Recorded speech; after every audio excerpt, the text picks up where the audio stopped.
Peace, family. I hope all is well. Listen, I apologize about being tardy.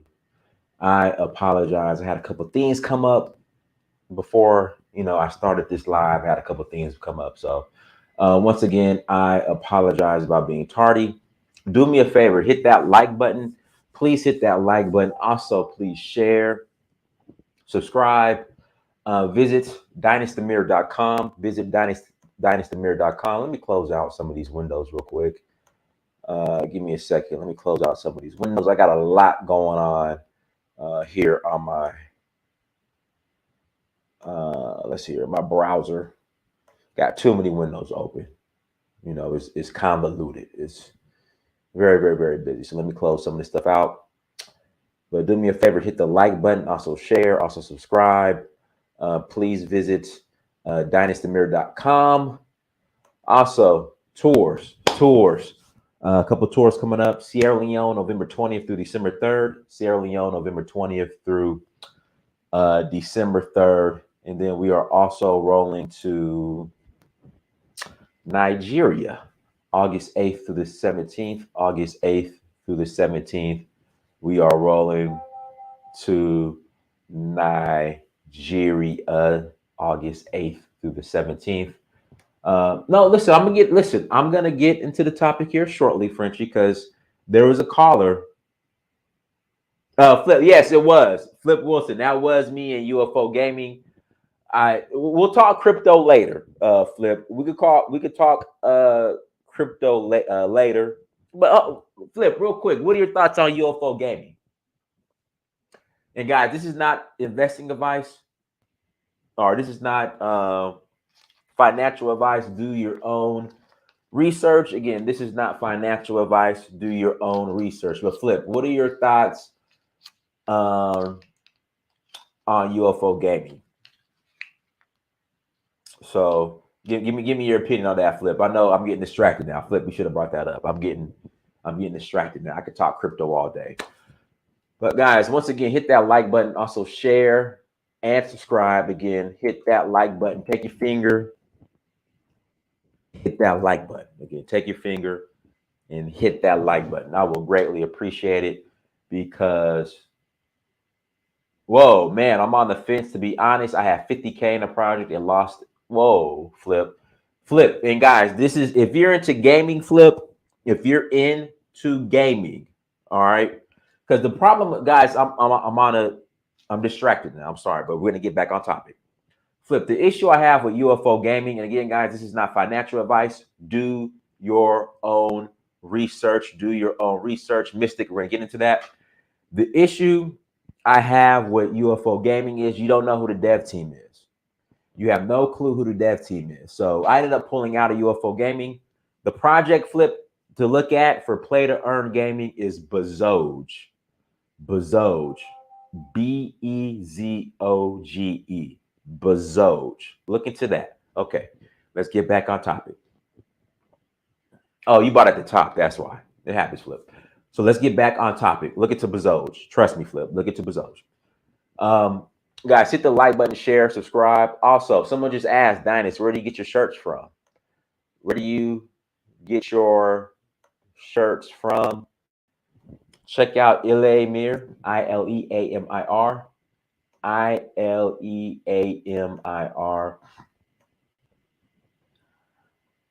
Ileamir. And there you go. So I'm wearing Africa is my therapy shirt right now. Somebody had asked. I'm rocking the Africa is my therapy shirt. That's what I'm rocking. So you can go to ileamir.com and grab your shirt. And then also visit danfo.africa. Danfo, DANFO .africa for the tours, for tour information. Hold on. No. We don't want to do that. Oops, I hit the wrong button. We definitely don't want to do that. Okay. Wrong screen. There we go. All right, visit danfo.africa. Again, danfo, DANFO .africa. In regards to information on the tours. So we got Sierra Leone coming up. Click on Sierra Leone. Boom, it's been fixed. There were some, I had to update the actual page So it has been fixed. So Danfo, DANFO .Africa, Danfo, DANFO .Africa, and this shows everything that we're gonna get ourselves into and have a good time and have fun. So yeah, so check that out, Danfo, DANFO .Africa for the tours, and then Ilemir, ILEAMIR for the clothing, for the gear. All right, so let's jump right into it.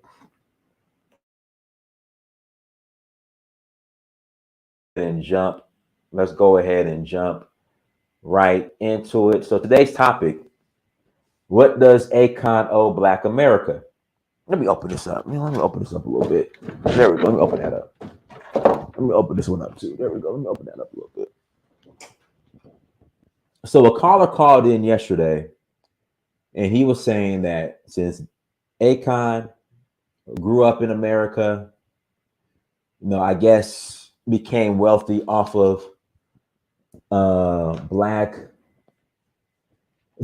Thank you. Let's fix Mississippi. Thank you. Boy, they in here hating already. Since he grew up in Black America, and I guess he has the Black American experience, and he made money off of I guess Black America culture, hip hop culture, Black America culture. Someone was saying that Akon, instead of the project that he's doing in Africa, why is he not doing that here in America? And quite frankly, I told the guy, Akon don't owe us nothing. Akon doesn't owe us anything. See, the problem with a lot of our FBA, ADOS, freedmen, I don't know what the new name's going to be tomorrow. The problem with a lot of our FBA, ADOS, freedmen, aboriginals, I don't know, whatever they're going to call themselves in the future, is that we are expecting more from other groups than we are from ourselves. It's like we hold other groups to a higher standard, expect more from them than we do like FBA, ADOS, or freedmen, which is very odd. Like we want more from them. We want them to contribute more to Black America than we want Black America to contribute to itself. And it's just sometimes it's Moorish. I forgot the Moorish Americans. Yeah, so we got FBA, ADOS, Aboriginals, freedmen, Moorish Americans. Yeah, so that's the thing, and I've said that before. They don't owe us anything. The argument is that they come here and they hang around white folks and don't do nothing for Black America. Well, at the end of the day, Black America chose to integrate into white America. So we can't be upset when other groups of people do the same thing. Again, Black America chose to integrate into white America. So we cannot be upset when other groups of Israelites, I forgot, the Black Hebrew, the true Israelites, yes. It's just Black America, man. We're a mess. We're all over the place. Moorish, Hebrew Israelite, FBA, ADOS, freedmen, Indigenous, Moors, Choctaws. We were here before Columbus. I mean, the list goes on and on and on and on and on.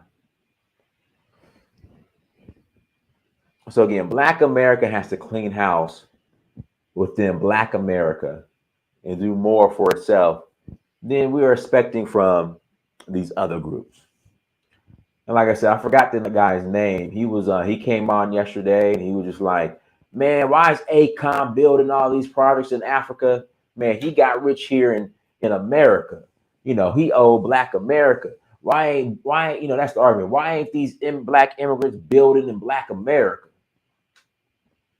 And it's like there's really no need to. I mean, I'm sorry, it's not their responsibility. It's just honestly, it's not their responsibility. I mean, we brag how we got $1 trillion spending power. We're the most influential. Oh, dark skinned Drake, there he is, right here. Dark skinned Drake, give me a minute. I'm gonna bring you on. This is dark skinned Drake. You inspired this show, dark skinned Drake. You inspired this show, so I'm gonna bring you on here in a second, dark skinned Drake. We say we're the most influential group on the planet, Black group on the planet. We have $1 trillion spending power. We fight back against the white man, but then we are upset when certain groups come and won't integrate into so-called Black society. So, dark skinned Drake, you left. I was just about to let you on. Right, and then gassed him up, brought this point up. Look at what happened to Nipsey Hussle. Nipsey Hussle came into the community, tried to help the community, and guess who killed him? Somebody that looked like me and you. So I don't blame him. I don't blame Akon for doing what he's doing in Africa. He's smart. All right, dark skinned Drake, go ahead, brother. What's going on, my brother? What's going on to the people in the place, man? But if you listen very closely to my statements yesterday, I started off by saying Black people as a whole are lost, and a lot of people have lost their mind. I started off saying that. So it's very clear that I know the situation. I wasn't hating on Akon. I personally know his We didn't brother. call you a hater. We didn't call you a hater. But go ahead. You feel me? And I was just bringing up a point that I would have brought up to him if I had a chance to. You know what I'm saying? But at the end of the day, it ain't nobody's responsibility. It ain't no one person responsibility. But what I will say, if you see all the hate in the comments from the Africans, it just show you they don't have no connection. So, and you're giving them a way out, and you're giving them an excuse not to have no connection. So why we want to go over there and build resources with people who basically have a disconnect but want our money and want our best resource? Bro, come on, man. I think that, I don't know you personally. I've seen you one time. You don't know that, but I seen you in the West End one time.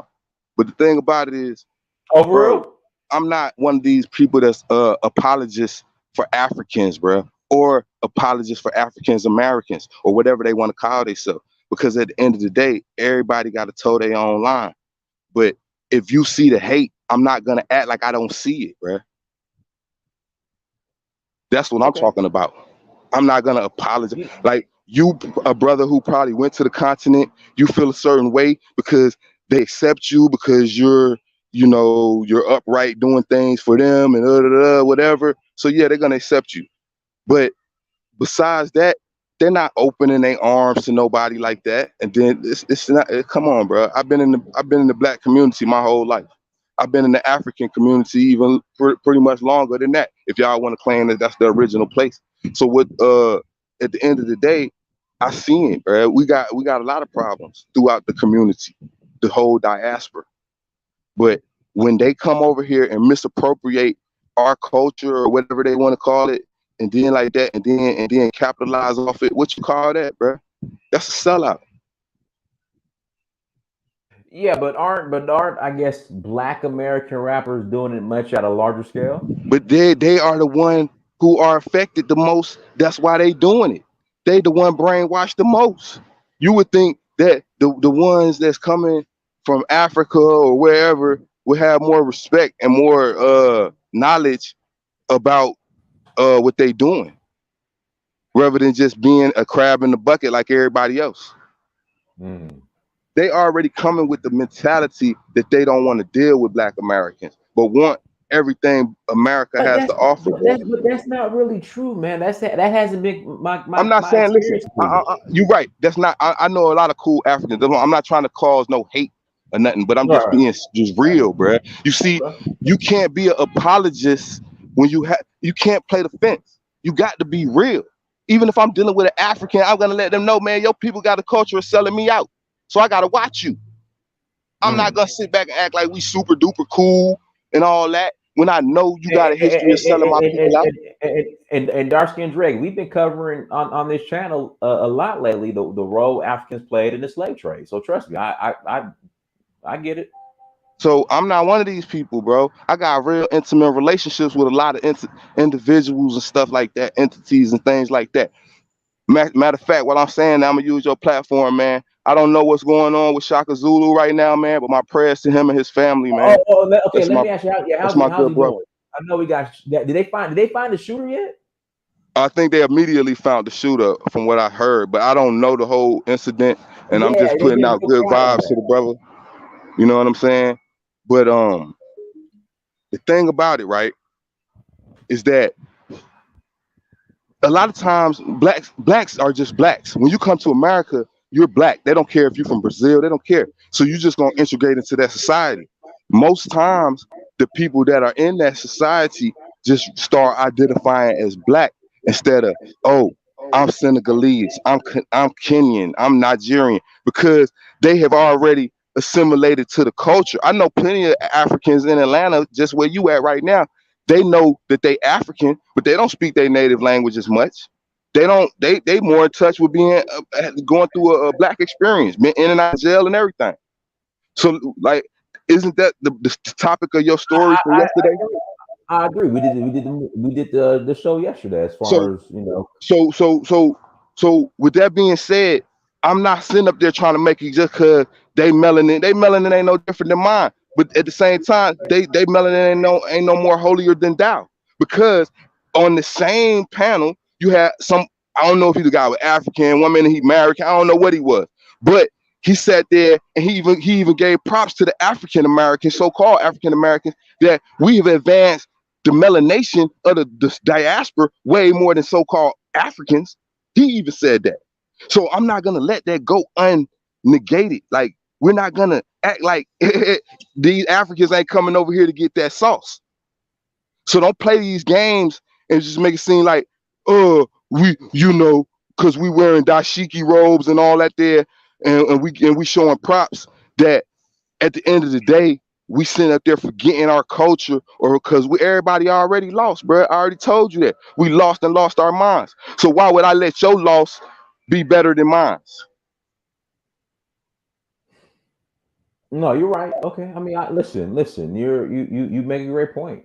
I mean, you make a great point. I love the diaspora, bro, of my melanin. I don't give a damn about, bro. I can blend in. If you see me right now, if I take this camera off, bro, you don't know where I'm really from.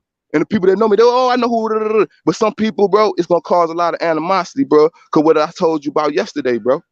I'm one of them people, bro. Cause I see what's going on, how people move. So I take that into account, and I move how I move. You understand? Because at the end of the day, bro, don't nobody love nobody, bro. They act like everybody love peace, love, woo, woo, woo. But they'll do the same thing to their own ancestors, to their own tribesmen, to a different tribesmen, and to anything else. I don't know why black people still hollering about screaming unity. We never had it throughout existence.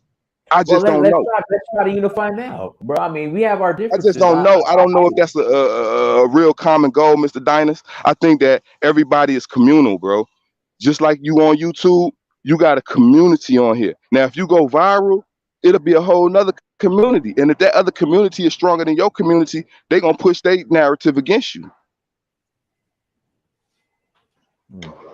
That's just how it go, bro. Guy, link is in the chat room. Link is in the chat room. But yeah, find out. Last time I heard about Shaka, he was this is last week. He got out of surgery, I guess. But oh, that's good, man. That's good, man. That's a good brother, man, for a long time, bro. You know what I'm saying? But it's just like, but they don't know the motive like that. Like I said, I'm not touching all. I'm not an investigator. I don't know nothing about it. I just know something happened, and I'm praying that this man pulled through, and he got a good family and stuff like that. And I'm praying for them and everybody like that. You know what I'm saying? Hopefully they well, the other brother passed away, which is unfortunate. And they're his parents and family, they're looking for answers. Yeah. So okay. But guys, that's what I'm trying to tell you too. Okay. So they talking about Nipsey Hussle and all of that. Man, you can't run from the streets, man. I don't want to hear all of that. Oh, Nipsey Hussle, da da da da. And What see, you mean you this is can't run another from the thing. street? This is What you mean another by thing that? I don't like. Hold This is on, another Darcy thing I Drake. don't like. Hold on, This Darcy. is another thing I don't like about the whole Hold on, Darcy African Drake. thing. Hold on. What do you mean you can't run from the streets? What you mean? What you You mean? can't run from the streets, bro. If you're in the streets, just like Shaka, just like anybody else, it's just inevitable, bro. It just is what it is. This Are you saying? America. Are you now? This is Are what you comes with the soil. assuming? Okay. Are you assuming allegedly again? Allegedly that Shaka was in the streets. I'm not. See, now you taking this thing. We're not talking about that. Your subject was about Akon and whether he gave back to the community. He just brought it up, man. Okay. We changed. Let's shift. Okay, no problem. Go ahead. And me personally, this is to Akon and his family. I don't have no problem with whatever you do with your money. You did enough. You put people on. You put the spotlight on people. Whatever. But as a mainstream artist who came up and who is an African, I would love to see that you do more with African Americans that got you to where you're at than sit back and try to do for Africans that have never even done for themselves all this times. Because that's why the one guy got on there with all his intelligence and he was trying to say it wasn't no charitable act. But that's how they promote their whole situation. If they do a business venture right now, they're gonna make it seem like it's charitable. It's gonna help this one and that one, and it's gonna feed this family and that family. All I'm saying is, what happened to the American families over here that still need to get fed? Out of Missouri, out of Atlanta, out of Philly, out of Chicago. You know what I'm saying? No, I agree. I hear you. Shaheen, go ahead, Shaheen. Hello, Dynasty. How you doing? You're kind of. Hold on one second. Let me do that. Go ahead. Say it again, Shaheen. Hello, how you doing? Can you hear me? It's real muffled, like staticky. I'm gonna call back in. All right, cool. All right, guys, do me a favor. Hit that like button again. Please hit the like button, share and subscribe. All right, go ahead, Darcy Drake. But nah, Dynasty, I like your whole little get down, man. I've been watching for a while, and I'm thinking like, bro, you should have been went viral like Kevin Samuels. But you know what? You're touching on things that the black community, whatever diaspora you want to culture, I don't care if you Haitian, Jamaican, whatever, they don't want to touch on it because it's deep to where it get into colorism, it get into all that, bro. We have more hate within our own diaspora than any other culture. Even though they over there in Croatia or wherever they at, and it's white on white violence, it's usually about some political stuff. We're not doing nothing political. We just doing something just to be hateful. Mm. You see what I'm saying? Right. And that's the sad part about us. It ain't even no real point to it. And then that's why I say, why would I be an apologist for another lost nation? These motherfuckers losses, excuse me. These Africans or whoever you want to defend is just as lost as any African American you ever want to see, bro. I promise you. On everything I ever loved, and what I ever loved has always been on this soil. That too. I mean, we were covering that yesterday. Some are. You got a point. So I'm not gonna sit here and just because you eat fufu, like I told you, I eat fufu with my chicken wings, nigga. I don't care nothing about all that, bro. I know how to move around in Africa or America, bro. I ain't stupid. I ain't slow. I know how Africa get down. I know they cutthroat. I know the real story. Now, okay, since we talking and y'all want to bring up investigations and stories and all this old good stuff, how about all these Africans you see over here is usually getting extorted by their people?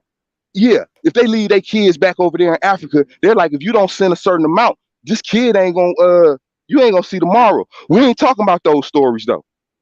We want to see here. I've heard of. Okay then.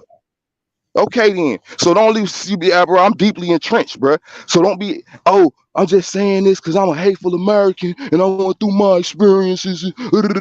No, because if I close my mouth long enough, they'll think I'm one of them. You feel me? So I don't care nothing about none of that. Because at the end of the day, bone structure, phenotype, family, ancestry trumps everything. Like the brother was trying to educate y'all the other day and everybody was trying to shut him down. And he was telling y'all some real stuff about indigenous people that, you know, from all throughout Louisiana, Alabama, Mississippi, all these places, bro. Now that's pseudo. Okay, it's pseudo. It's pseudo. I mean, pseudo. the so-called Black indigenous population here in America was so far in between and so small. It's not even. And So it's you been. okay? So okay, then, Dinas, you one of them people that give the white man all the credit for having building all It has, these brilliant no, it has, ships it has, and letting people be on board for 4 months. Let me ask you, as a businessman, you were just talking investments and all this. You're the type of man who gonna lose over half your investment in a 4 month time and still keep continuing to do it? A white Dark skin man ain't Drake. that stupid. Dark skin Drake. Let me finish. No, it has nothing to do with the white man. It's just you have to present some type of evidence as an indigenous Give me black the evidence of all these American. slave ships and that the white man is that Oh, stupid. are we going there, dude? There's so much. It's documented as far as the slave ships, where they came from, So give the me the name of it. population. Give me the population breakdown then, since you're so intelligent. What do you mean population breakdown of what? The population breakdown of them bringing all these strong, able-bodied Africans after a 4 month voyage where they dying over each other, getting molested, everything else, and now they're gonna come here with the same mind ready to work for you? Come on, bruh. What? Y'all so silly that y'all sit back We and were believe talking. y'all own fairy tales, bruh. We were talking Just aboriginals. saying, the African movement of people that they believe they own fairy tales, bruh. And then calling something else pseudo. What fairy tales? What fairy tales? concrete evidence and proof do you got that the white man still got his foot on your neck, bruh? What are you talking about, dark skinned Drake? You basically saying that we were slaves. So if you was a slave, you still a slave. Because I remember you mentioned freedmen. So what about the freedmen? And what about the people that was already here? And what about the people that joined in with other who was tribes already that here, was already going down? Who was already here? Bruh, this is a whole continent. You think that it only got populated by a whole nother continent? You sound like you slap crazy and mad, bro. Again, I'm just saying, show me the proof, because I can tell you right now. You don't even. Let me tell you something. I'm gonna show you how the Africans tricking you. I'm gonna show you how the Africans tricking you so much. You don't look like now African and now Senegalese, Kenyan, or Nigerian village. But they will sit there. They'll take all your money. They'll take everything you got to say. They'll tell you what. I bet you they told you that you don't belong to about 12 tribes already. Like, yeah, you were part of this tribe. Y'all crazy, it's cap. Oh, that's cap, bro. They don't even know their own history, bro. Dark skin Drake, y'all. Oh man, oh God. I'm just being real. I guarantee you, where you done went to, they told you you belong to their people. Come on, bro. It's cap. Every country I've been to in Africa, I've seen their doppelganger brother or cousin here in America. So that tells you something right there. Every different country you go to, you seen a doppelganger or yourself, so you part of everything. I didn't say myself. Come on, bro. I didn't say myself, dark skin Drake. Okay. So of other people that you've known here in America. Of other people, yes, other people. Okay. So, but as you had your travels, haven't they told you that you were part of their people?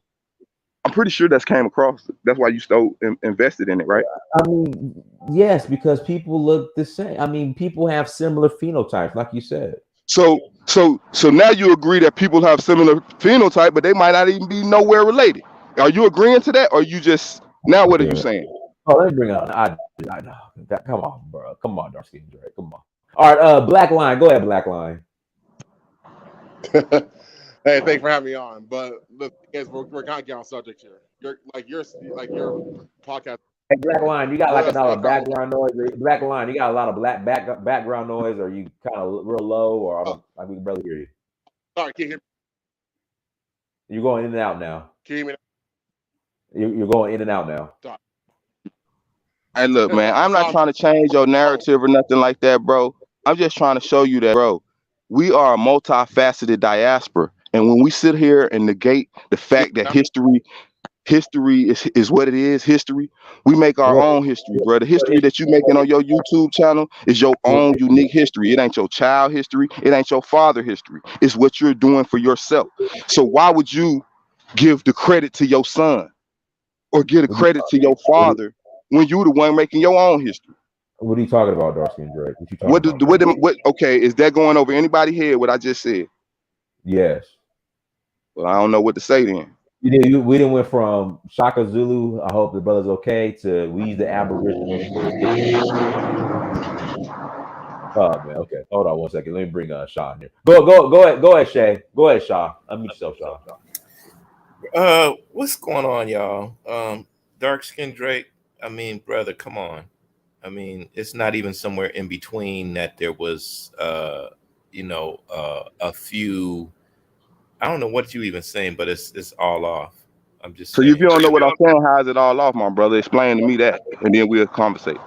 I'm just saying that when Dinah said, "What are you talking about?" I said the same thing. What are you talking about? If I just explain what I talk about and you don't understand it, what more can I say? Some people gonna either understand or not, bro. What I'm supposed to keep on breaking it down, speed or full speed? I don't Please don't understand, break bro. it. Please I'm don't just break saying, everybody makes their own history. Once you make your own history, you can't give your credit for your history to the next man. If that don't go over your head, I don't understand what else to tell you. So here's the thing. Even the indigenous, the so-called dark-skinned indigenous peoples of this land we call America, those people show a continuity with African culture because they came from Africa. The As oldest people. slaves, excuse me, sir, as No, slaves or as no. people that traveled Hold and on. migrated.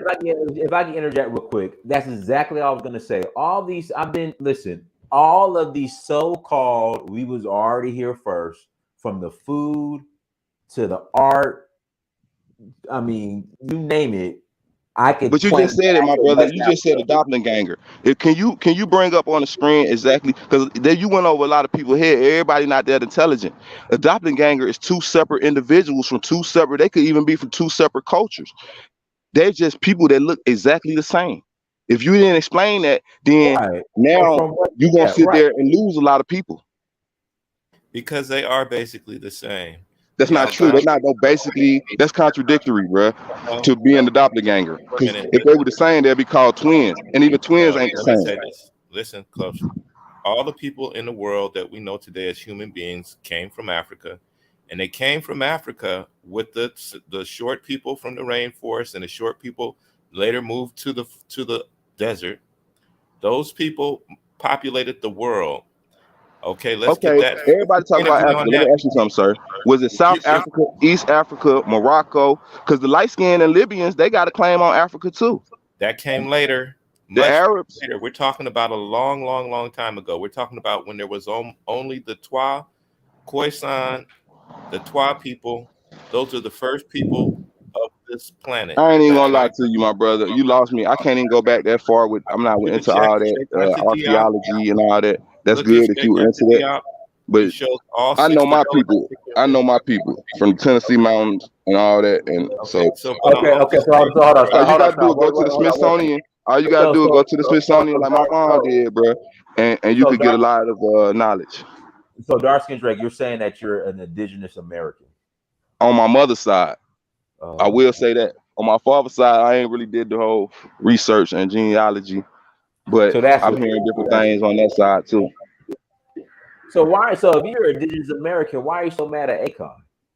Why am I mad? See, now you just said I wasn't. Now you keep on saying I No, was. no. But what I'm saying is, what's your beef with Akon or upset at Akon if you're indigenous Nah, American? he's just an example of how Africans do, and they've been selling us out, and it's a But perfect they, but example. you're indigenous, so they didn't sell you. Well, that's what I'm saying. I'm going off the narrative that of which you going off of. It was people that were sold. I'm not denying that. See, you keep Right, thinking but that they just didn't. because it was But people they didn't. here that it wasn't But other they people didn't that was sell brought you. here, bro. You're indigenous, so they didn't sell you. So you why are you mad at? Why I are you mean, mad at? like I They said, didn't sell you. I don't really get all off into that because now I'm putting somebody's foot on my neck, and I ain't really necessarily Right. got So, to do so that. my thing, right. So dark skin Drake, nobody sold your people. So you indigenous. And that's cool. But the whole thing about that is people that still was sold that look like me, so I'm not cool with that. But they're not you. You're indigenous. But see, that so goes what do you back have to to you stop? going back talking about you seeing doppelgangers in Africa, and you had love for those people, right? Wrong or right? Right, because the Right, right, same right, people right, right. came So upon it. ain't no such Dark, thing no, as I no, no, can't you have can't, love for no, who I you're want to not, have love for, bruh. I got love no, for my people, bruh. but they're not your people. You're American indigenous. See, You're you still keep worrying about what's their language. That's the problem where I don't understand people like you. What about the Because culture though? Where's the What about the culture? culture? Hey, in fact, dark skin, tell me about your indigenous culture. Like, in Yeah. fact, you're indigenous. What language do you guys speak? Like, tell me about the culture. Bro, they got all kind of language that have been broken up through the American government, man. Y'all gotta redo y'all own research. American I'm not gonna government. hear and be American trying to government. be no Okay. whipping So hold boy on. for whatever you can go do the whole knowledge for. So Shasha, you're dark skinned Drake. So you're indigenous food culture. Where can I go experience that? Bro, I'm telling you, bro, go look up Chattanooga, Tennessee. Go look up the Lookout Mountains. Go look out Dark skinned Drake. who was indigenous to the mountains. Go look, Dark skinned Drake. go look at a whole lot of other. Drake, I want Bro, a plate of your indigenous. I want a plate of your indigenous food. That's all. Bro, look, bro, you learned about the Trail of Tears. See, y'all laughing and joking, but this was so sad. Y'all learned about the Trail of Tears in 4th grade and learned that the whole culture got shifted. That learned that the so-called Indians or American Aborigines, whatever you want to call them now, have been displaced way worse than Africans because Africans came over here with the culture. If your culture has been displaced, sir, that means you don't have no remembrance of it, verbal or no other kind of way, because they're forcing American English on you, bro. They got stories of how they got Indian schools and stuff like that, bro. Stop playing with me about history and acting like just because y'all is on Africa dick so hard. Okay, so America didn't have their own history out here, bro. What is you talking about? Dark and Drake. I just want a plate of your indigenous food. That's all I want. I want to try it out. I made my own. You see, if you wanted to play mine would look like fufu and fried chicken wings, nigga. I told you how I cook. I cook throughout the diaspora, nigga. I might make some Brazilian shit on some south side type shit. I might make some soul food tacos for y'all. I might do a lot of different things because my food ain't based off of the curriculum or the menu. My food ain't based off of no curriculum or no menu. If I make spaghetti, I can make African spaghetti because I'm an African making spaghetti, bro. Okay, you're over talking. Dark skin Drake. If I go to a Nigerian and say I want your dish, they'll say this is what's it. Senegalese, Cherokee, other Native American groups. Listen, I just want your indigenous dish from your tribe. Bro, if I just told you, bro, that things have been broken up throughout time, bro, and I came in here specifically and told you that we are a lost people that have lost our mind, how a person who lost their mind can explain to you something from a culture that been passed up, bro? How did that sound? I got a question. So, our statement: how is it that people taken 1,000 miles from their homeland away, told couldn't practice their language, couldn't practice their religion, and was given the Bible and all this stuff, was able to maintain some aspects of their culture, and you can see retentions of African culture in the United States. And then you got the Mongolian Indians who went through genocide and all this other stuff. They still got their dances, they got their religion. What's the difference between them and y'all and the Africans? Look, do your research. Go look at Shinnecock Indians. Go look at Shinnecock Indians out of the New York and Rhode Island area. They're dark skinned, bro. They're dark skinned, bro. They got the same phenotype as an African, bro. So all that what you talking about is blue and blah blah. Yeah, I don't give a damn what you talking about. We're talking about the culture, though. Where's the culture? Where's Bruh, the dance? I just explained to you where the culture was. It was in Rhode Island and New York, and now everybody is doing b-boy and hip-hop. Nigga, what is you talking about? Rhode Island and New How do I gotta explain it to you, bruh? How many times do I gotta tell you, if we are lost people who lost our mind, how can we retain something that have already been lost, bruh? You sound crazy, bruh. Go have Africans. They've lost their mind. Man, them Africans lost their motherfucking mind, religion, and booty hole, nigga. Don't tell me about what no African done went through. What's the difference in y'all's lost mind and our lost minds? What's the difference? Ain't no difference. That's what I'm trying to tell you, my brother. That's why in the Bible, and everybody want to go back to the Bible, they talk about you thick-head Israelites because you niggas are stupid. You realize nothing. Somebody could see something and still not see what they see because they're too stupid to realize what they're seeing.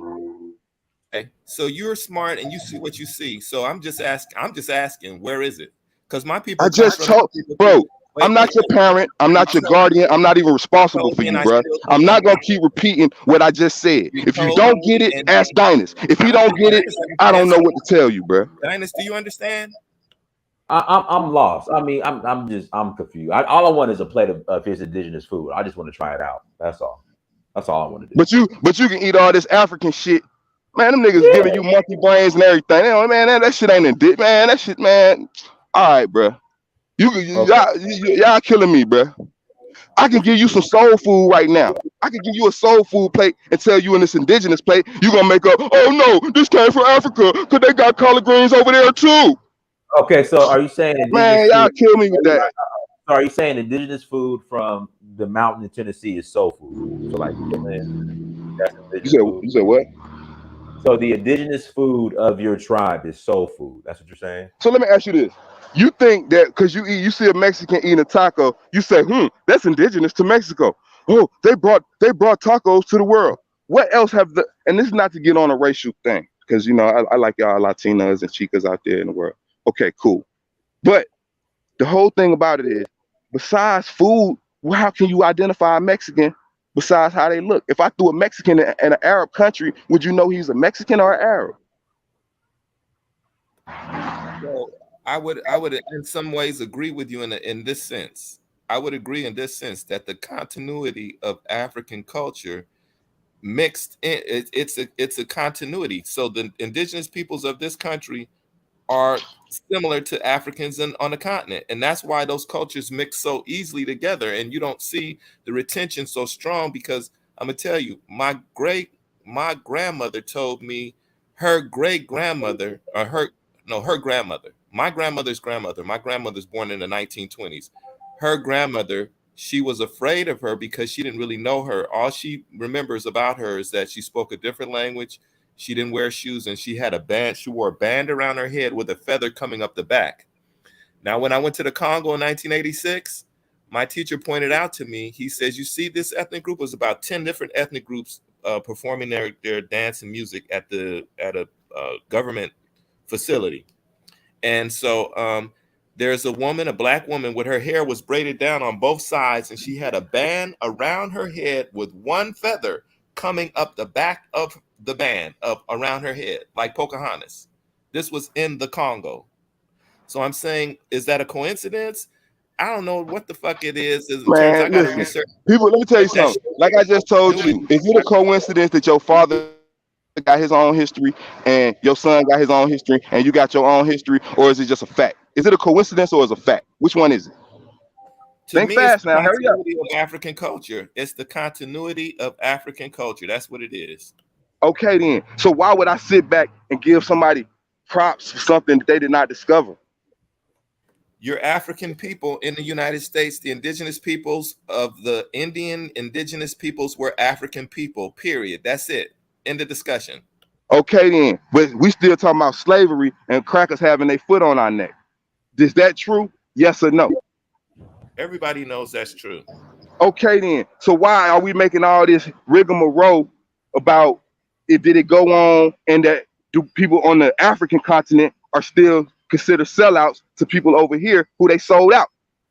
Can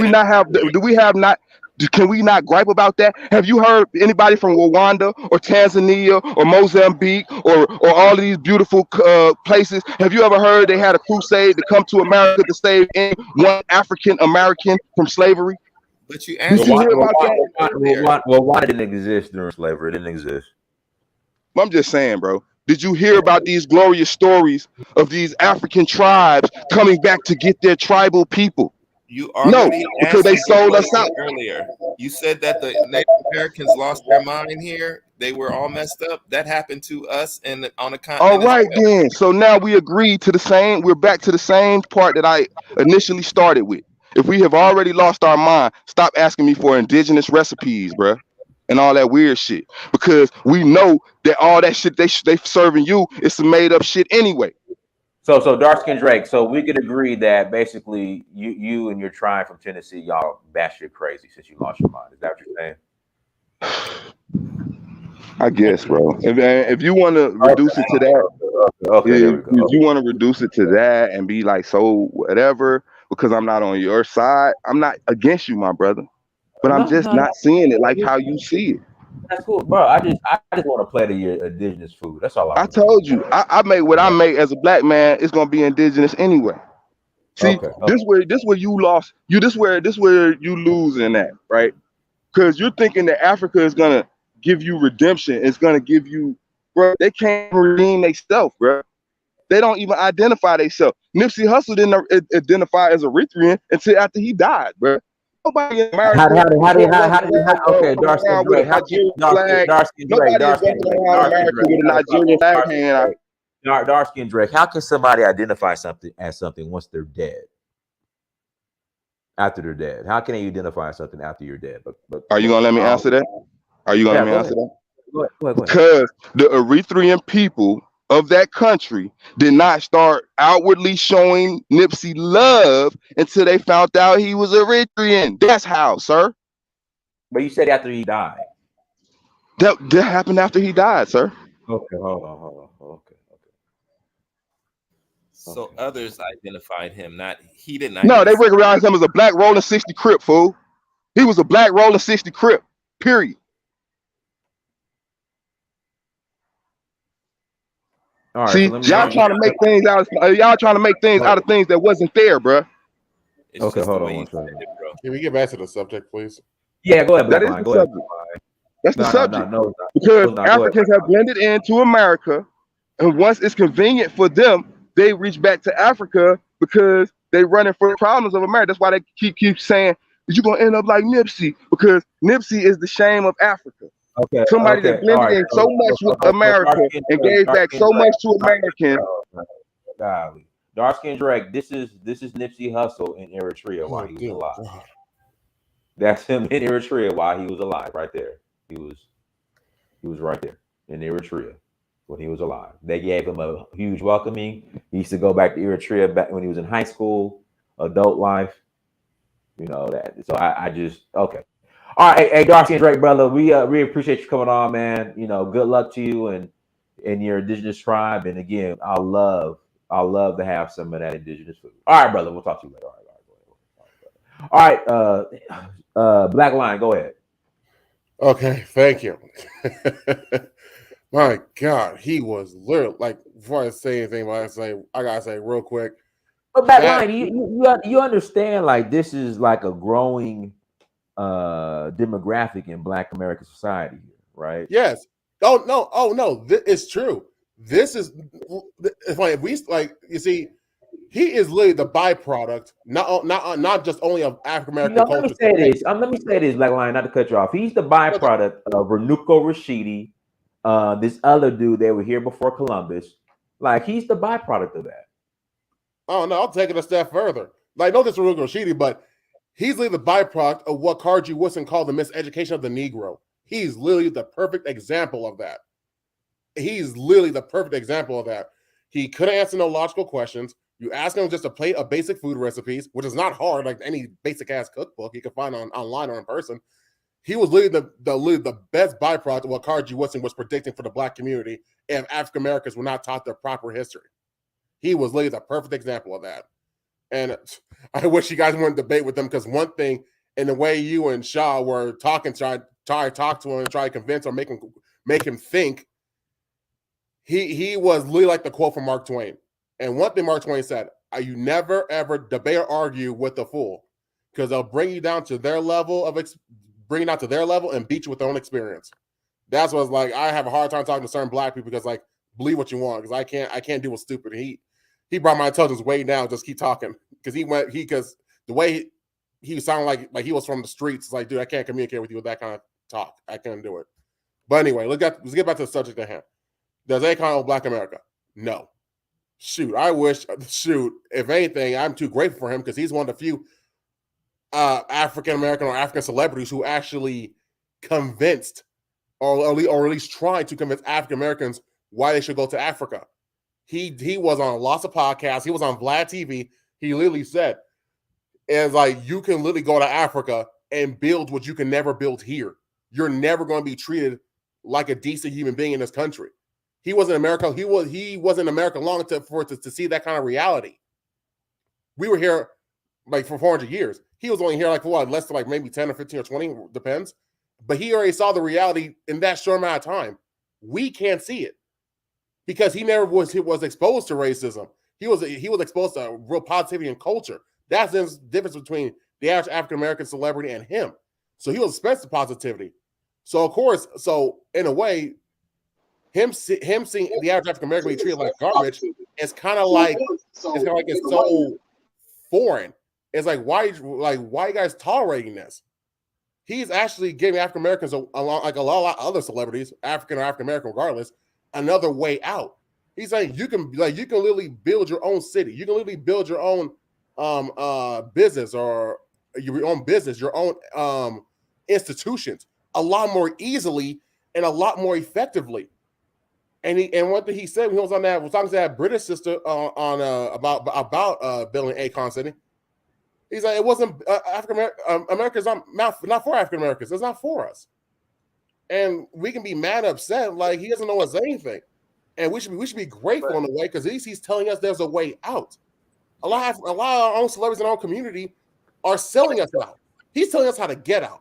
The majority of our celebrities are telling us how to are not helping us in any shape or form. Besides Ice Cube, but that's minuscule.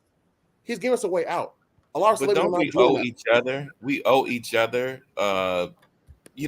service to our community, loving each other, loving our history, loving ourselves. We owe all African people all over the world owes each other that. So if anybody owes anything, we all owe each other our part in liberating ourselves and our part in making our communities better.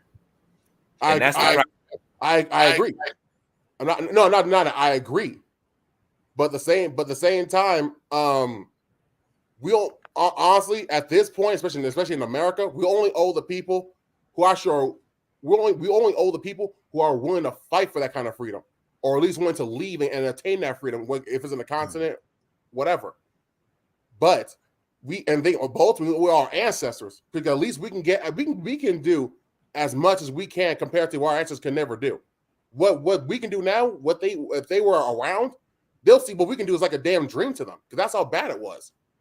But Akon, Black America, no, we owe each other. We also owe our ancestors, but no, he's just a messenger. He said what he said. I'm glad he said it. And you can't debunk what he said because Dynas proved it. Wody Maya proved it. A lot of African Americans and especially from the UK proved it. He gave us more than enough. That's all I have to say. Guys, do me a favor. Hit the like button again. If you have not hit the like button as you came to the chat room, please hit that like button. After out, go ahead. Hey guys, hi. Can you hear me? Hear you just fine. Go ahead. Yeah, okay. I think the people who make this argument about Akon owing Black Americans or ADOS, whatever, I think it's usually people who have like a tribal angle. They're trying to be tribal. They talk a lot about Africa being tribal, but then they're the experts at being tribal. So I don't get it, because if Eminem doesn't owe you anything, why are you arguing about Akon? I've never heard anybody say Eminem got rich from Black culture. He needs to pay a tax. There's Eminem, there's all these white rappers here, there's all these people who are non-Black benefiting from FBA, I don't know, freedman culture. I've never heard anybody say, hey, these guys owe us, we need to go after them. I mean, so it's like a petty, nonsensical something. It's just nonsensical to me, because Akon does his thing. Okay, when was the last time you went to Lil Wayne and asked him, okay, what are you doing for our people? What are you doing? You don't do it. Again, even if you are right, even if you say Akon owes Black American culture, what can he do that people like Jay-Z haven't tried to do?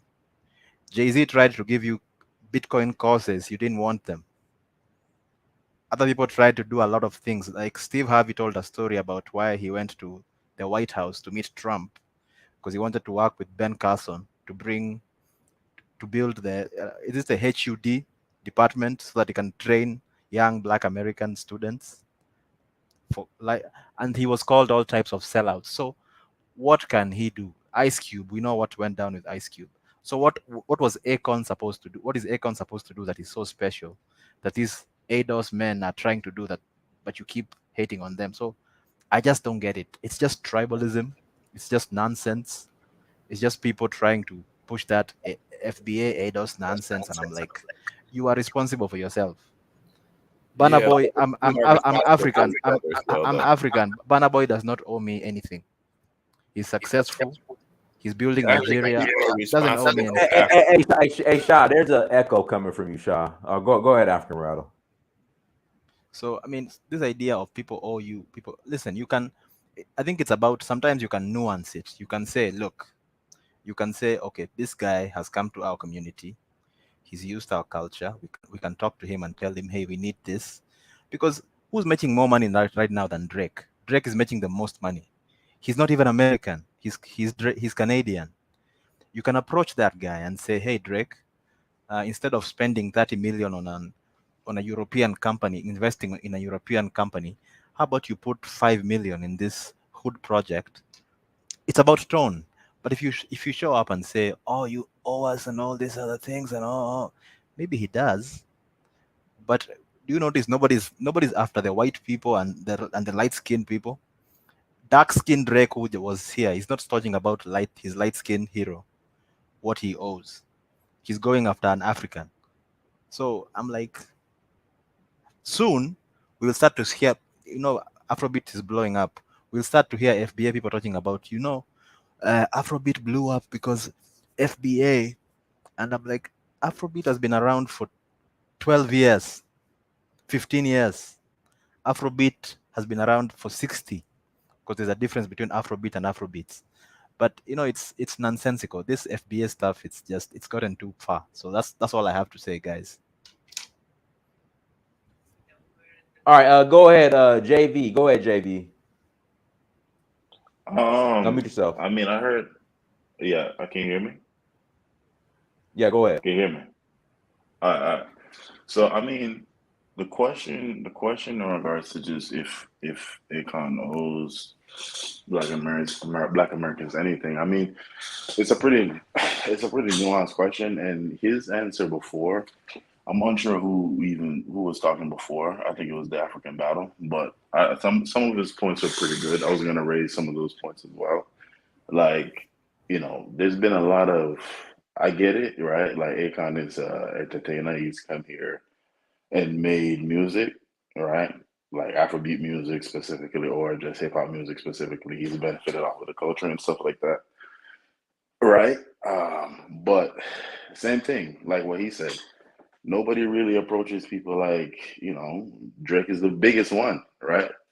Drake complains all the time how nobody sees him as XYZ, this and that. But I bet if somebody were to propose the same thing here, right, in regards to saying, hey, like you want to be a representative, you want to be the representative of, I guess, the culture that's predominant in hip hop, which is Black culture, right? I mean, how about pay some fees, right? Like, but if you really think about it, I think this whole idea that just because somebody you know, produces something and it has the ability to generate some income off of it, that they owe you something. It's a pretty, I think it's coming from like a very entitled space, you know. It's one of those things I believe, like, for me, from a personal standpoint, I believe you don't necessarily owe anyone really anything unless they contributed to what you've managed to produce. But in regards to just Akon specifically, I think Akon really owes the people of Senegal more than really anyone. I think what he's done in regards to generating that, I guess, that income, because they said that the worth of the city or the futuristic city, it's about a $6 million plan, or $6 million worth of resources that he's been able to or investment that he's been able to pump into this area to make it a city. I think what he's done has been a very good, example of what a person from the diaspora typically aims to do, right? They aim to, you know, go wherever they can to be able to be successful and then do right by what he said that their ancestors, which his ancestors would be in Senegal, right? So I think there's a double-edged sword to it where you could say, hey, yeah, I mean, you've made money off of hip hop culture, and yeah, you kind of do, if just morally it would be right to say, hey, open a school or something like that. But Okay, as we let me ask. said about these cryptocurrency, like, well, 1 second, just like we said about this whole cryptocurrency thing, right? Jay-Z tried to do the same thing in Marcy Projects, and there's been a lot of skepticism about whether, if he's going to steal people's information and such and things, that these minuscule things, right? So, I mean, is it worth it to even, invest? I agree Go with ahead. you. I agree with what you're saying, and even okay. What about this angle, right? All these artists, African American artists, they come to Africa to perform. They make African money.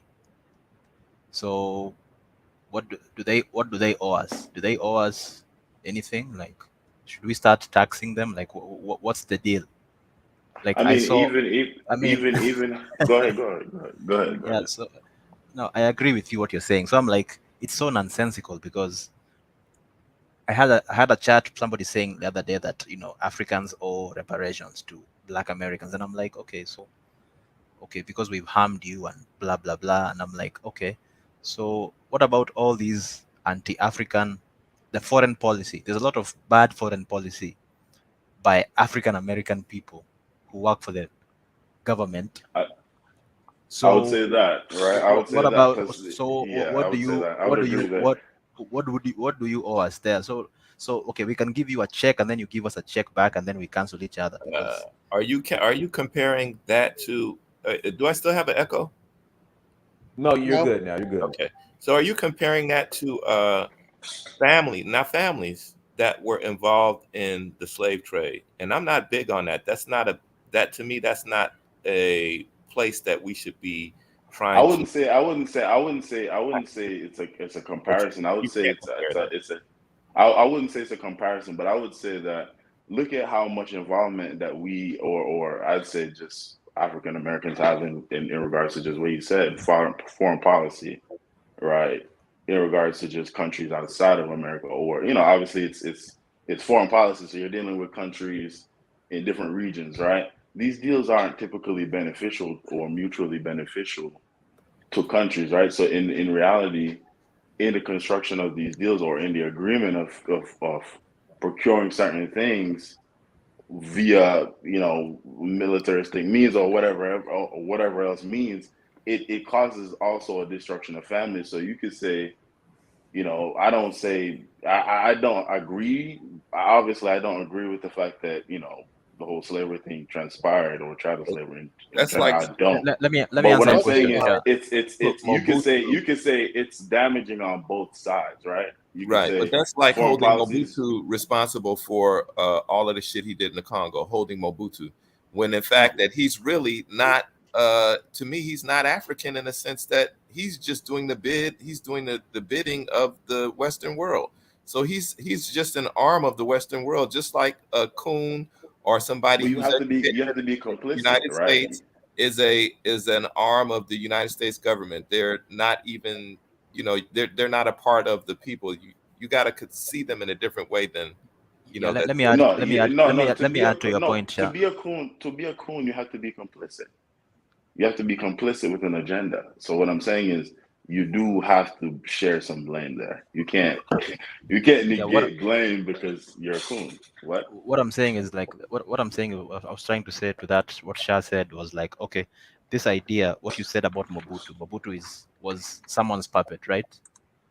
I also think the people who sold some of the Africans who were complicit in slavery, they were also like almost like puppets. They were like, They okay, were. let's yeah, they were. So I'm like, okay, but Africans don't get that benefit of the doubt by these FBAs because I saw a movie that came out for that Dahomey and it was like, oh, they are slavers. They're like, and I'm like, these people enjoyed Spartacus. They enjoyed all these Troy, all these Europeans. And I'm like, okay, so Dahomey is where you draw the line. I'm like, it's just nonsensical. It's just tribalism. And I'm like, every group that got Look, messed up I by Europeans, look. every group that got fucked Yeah, up, there were sellouts. Okay, in Kenya I do here, the believe. Mau Mau was sold out by someone who was their There's a cousin. Uh-huh. difference between there's a difference between selling out and for your own gain or for your own family's gain, There's as no opposed to difference. selling There's no out. difference. You're Wait. still selling As out. opposed to selling out because you've been Listen, taken man. in by the enemy You've been taught by the enemy, and you think you are the enemy. There's a difference. When Listen, you if are you you think there's a difference, that you shows know your that culture and your there's a history, flaw in and Oh, you're well, stuck let's in pass the nonsense. mic to Leroy. Go ahead, Leroy. Unmute yourself. Unmute yourself, Leroy. Unmute yourself.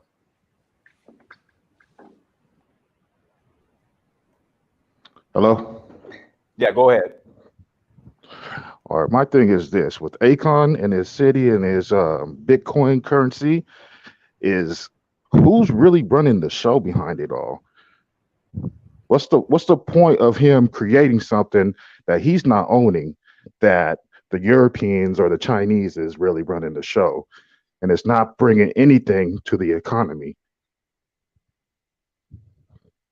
I mean, you have a point. I mean, I mean, I know there's been You know, some issues with. it sounds like you guys are all just wanting to Can just to I answer? jump on it. What he's doing is a good thing, Who said? but Well, hold on, Leroy. Who said? Who in the chat jumping on it?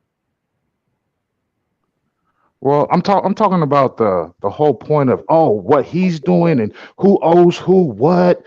Like, fuck all that. He doesn't owe anybody shit. Just let him do his thing. You know, no Right. matter what I he does, I no matter agree. what he does, is That's what I'm saying. I agree with We that. agree. He should We agree. be allowed to do We what he agree. needs to do. What happened? He left. Okay, hold on. Let me bring Tindaji. Unmute yourself, Tindaji. Unmute yourself. Peace, y'all can hear me? It's kind of. Go ahead. Go ahead. Yeah. I wanted to say thanks for letting me on the platform. One thing about these dudes, like the brother who was here, Drake. One thing about them, they all the same. All the pretendians and all these type of dudes, they all the same. They unintelligent. They all over the place. They can't have a conversation.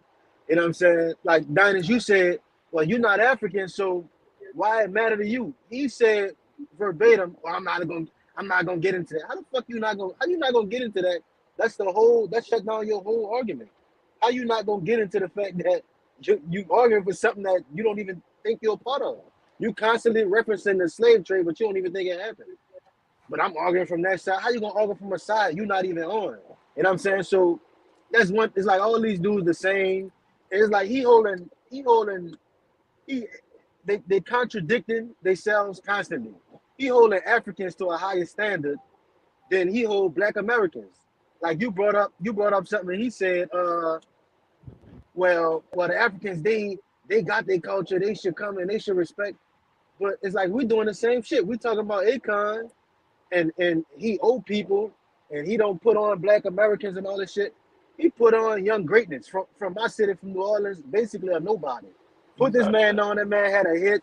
This man was making millions of dollars. This man Exactly. went back to New Orleans and got killed by who? By His FBA, own people. a nigga, Exactly. by his own people in front of a Waffle House. You see what I'm saying? Who So who got killed for the Waffle House? Young young greatness. greatness. He was living in Atlanta. He was doing good. He was signed to Akon. You know what I'm saying? And he went back to New Orleans for the weekend and got killed at a Waffle House. You know what I'm saying? Got robbed and got shot. They robbed His gang name kids. young greatness. Young greatness. He had a big song, Moolah. You hear me? Oh wow. So enough of Justin the Coon. What I'm gonna say, and like the last brother said, I'm gonna say I'm rocking with what Akon doing. You know what I'm saying? I'm standing on that. I think what the brother doing is an example. Now we could say, all right, we could discuss alternative ways of being funded, but I think this whole conspiracy shit gotta stop. Like we gotta stop this conspiracy shit of the Chinese running it.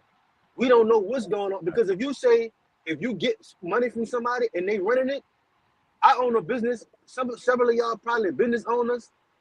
That's not how shit work, man. You get money I'm a from business. somebody, they don't run Yeah. it. You do what Yeah. you do what you want with the money. Now, when you go to saying the Chinese run, that's a conspiracy. Now you talking about, you know what I'm saying, Akon being, being just the front man and this whole conspiracy behind it. That's some whole other shit. If we gonna let it be, let it be. Stop this conspiracy shit like the You Chinese know and what? don't cut me off. Hold up. I'm gonna let you go. Like the Yeah. Chinese No got problem, bro. got puppet strings on Akon, and he doing, you know what I'm saying? Like, they're all things that with contracts you negotiate. You know what I'm saying? So it's probably gonna be limitations and confines on the people who funding you the money, but they don't control what you do. It depends on how it works. So I don't want to put that narrative out there because we all can put ourselves in position to be funded, even if it's by other black people. You know what I'm saying? All right, go Bro, ahead, JV. Go ahead, JV. Then we'll pass it to Kabaka. But go ahead, JV. Then we'll pass it to Kabaka. it's gonna be short. It's gonna be short. But I think one of the biggest problems that we have though is because that same thing is I think we're used to seeing some black guy that's attempting to do something, but you know, yeah, we later down the line we find out he's funded by the other folks, and then now we don't get any benefit. I think there's a particular segment of the population that always, I think, believes this, and they always kind of choose to have this mindset be the forefront of just how they view the world. And any black person that pops up and that's doing something, there's always going to be some skepticism in regards to what the quality of work that he's doing is. True. And I think that's a part of the problem that we have. I'm gonna say this. I think that, you know, I just wanted to say that because we might put ourselves in a position to where, you know, like these countries in Africa, they all damn near all of them get money from outside. You know what I'm saying? So we, like, these FBA people, this is the type of talking points they use. Oh, the Chinese is doing this and African doing that. Yeah, it's all, you know what I'm saying? It's definitely, we gotta watch out for that, and we would prefer it to be self-funded, and we know it's ways that it can be done. But the fact remains that when you on a continent and you on a dirt road, you want that motherfucker, you want it to be paid. You feel what I'm saying? And we not going to do it. So, you know, they look outside. So the same thing with you know, us doing things on the continent like what Akon doing. Could Look, he if have? you can't, go ahead. We don't know. Did he go to another black person and ask for funding? So I'm saying if we can go to if I could go to the Chinese today and I can write the contract up and they sign it, I'm doing it. You see what I'm saying? Now, I would prefer for it to be black funded.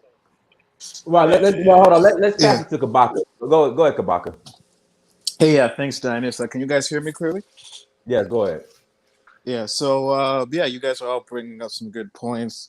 I just wanted to piggyback off of what Tendaji was saying. You know, at the end of the day, these people who are saying China's bankrolling Akon or whoever else is bankrolling Akon, they wouldn't do anything to help Akon anyway. Facts. Yep. Or saying that China's go ahead. Go ahead. No, go ahead. Yeah. And also another point I want to say, just to address the question on the title, what does Akon owe I guess Black America? I mean, I think the question should be, what do you owe yourself? I think there's a lot of it's a toxic mentality we have within our community around the world, where we're expecting those in our communities to owe us something, when, you know, the reality is we should be looking at ourselves first. What do we owe ourselves? What are we doing for ourselves to progress our own lives, instead of just sitting around looking for some hero, a savior to come in and save us? What are we doing to save ourselves? And that's just the point I wanted to make. I think there's been too much of a focus within our communities worldwide on looking for some sort of messiah type to save ourselves, when the truth is the only person who's going to save us is us. So right. I just wanted to make that point. In the let's do this. Let's pass it to Experience Liberia. Go ahead, brother. Experience Liberia. Appreciate it, Dinas, for having me on the show. Can you hear me? Yes. Yep. I think we forget that when hip hop started, they brought in the culture that was showing our blackness, our Africanness. When you look at Careless One, African Bambaataa, so African was always in the forefront to bring in. So when Akon came in, it's not like he just came in there and just hijacked and ran off with it. He brought something to complement and bringing his African style to hip hop. So they both benefited from each other. And what he's doing is something to be commended. He's telling you if you come, the difference between African artists and American artists is American artists be capping. They don't own that stuff that they got. But if I can take you to Africa, those guys own theirs. And if you want to be free, you want to have that type of money, you need to look outside of America and come there. He's not lying about that. Everybody's been taught to feel a certain way about Africa because they have painted a narrative. They have painted the same narrative about they owe us, we owe them. We owe each other. We owe each other. Without Africa, it wouldn't be no us, and without us, it wouldn't be no Africa. We all have been used and been manipulated in this game. And we need to understand, not everybody is going the same route. But at the end of the day, the trip that we're trying to make is to bring everybody to one point. Just because I go I-20 and I go I-57, we still gonna end up in the same destination if your mind is right. And that's the key we gotta look at. What you have came to do and what's for you to walk is not for me to walk. But what is the principle? What is the purpose? The purpose is to free our people and come together and work together to how we can redefine this fucked up situation that we're in. A lot of times we continue wanting to get a co-assignment by a westernized point of view, and you don't have to. It has improved. We have numerous of examples of how we done made it. But what happened? There's always a monkey wrench in the plan, whether somebody sold me from Africa or you come to America, you sold me out. The key is we done sold on both sides of the fence. Exactly. And how did that come? How did it come? We had some mastermind behind the shit that done coerced you to do it.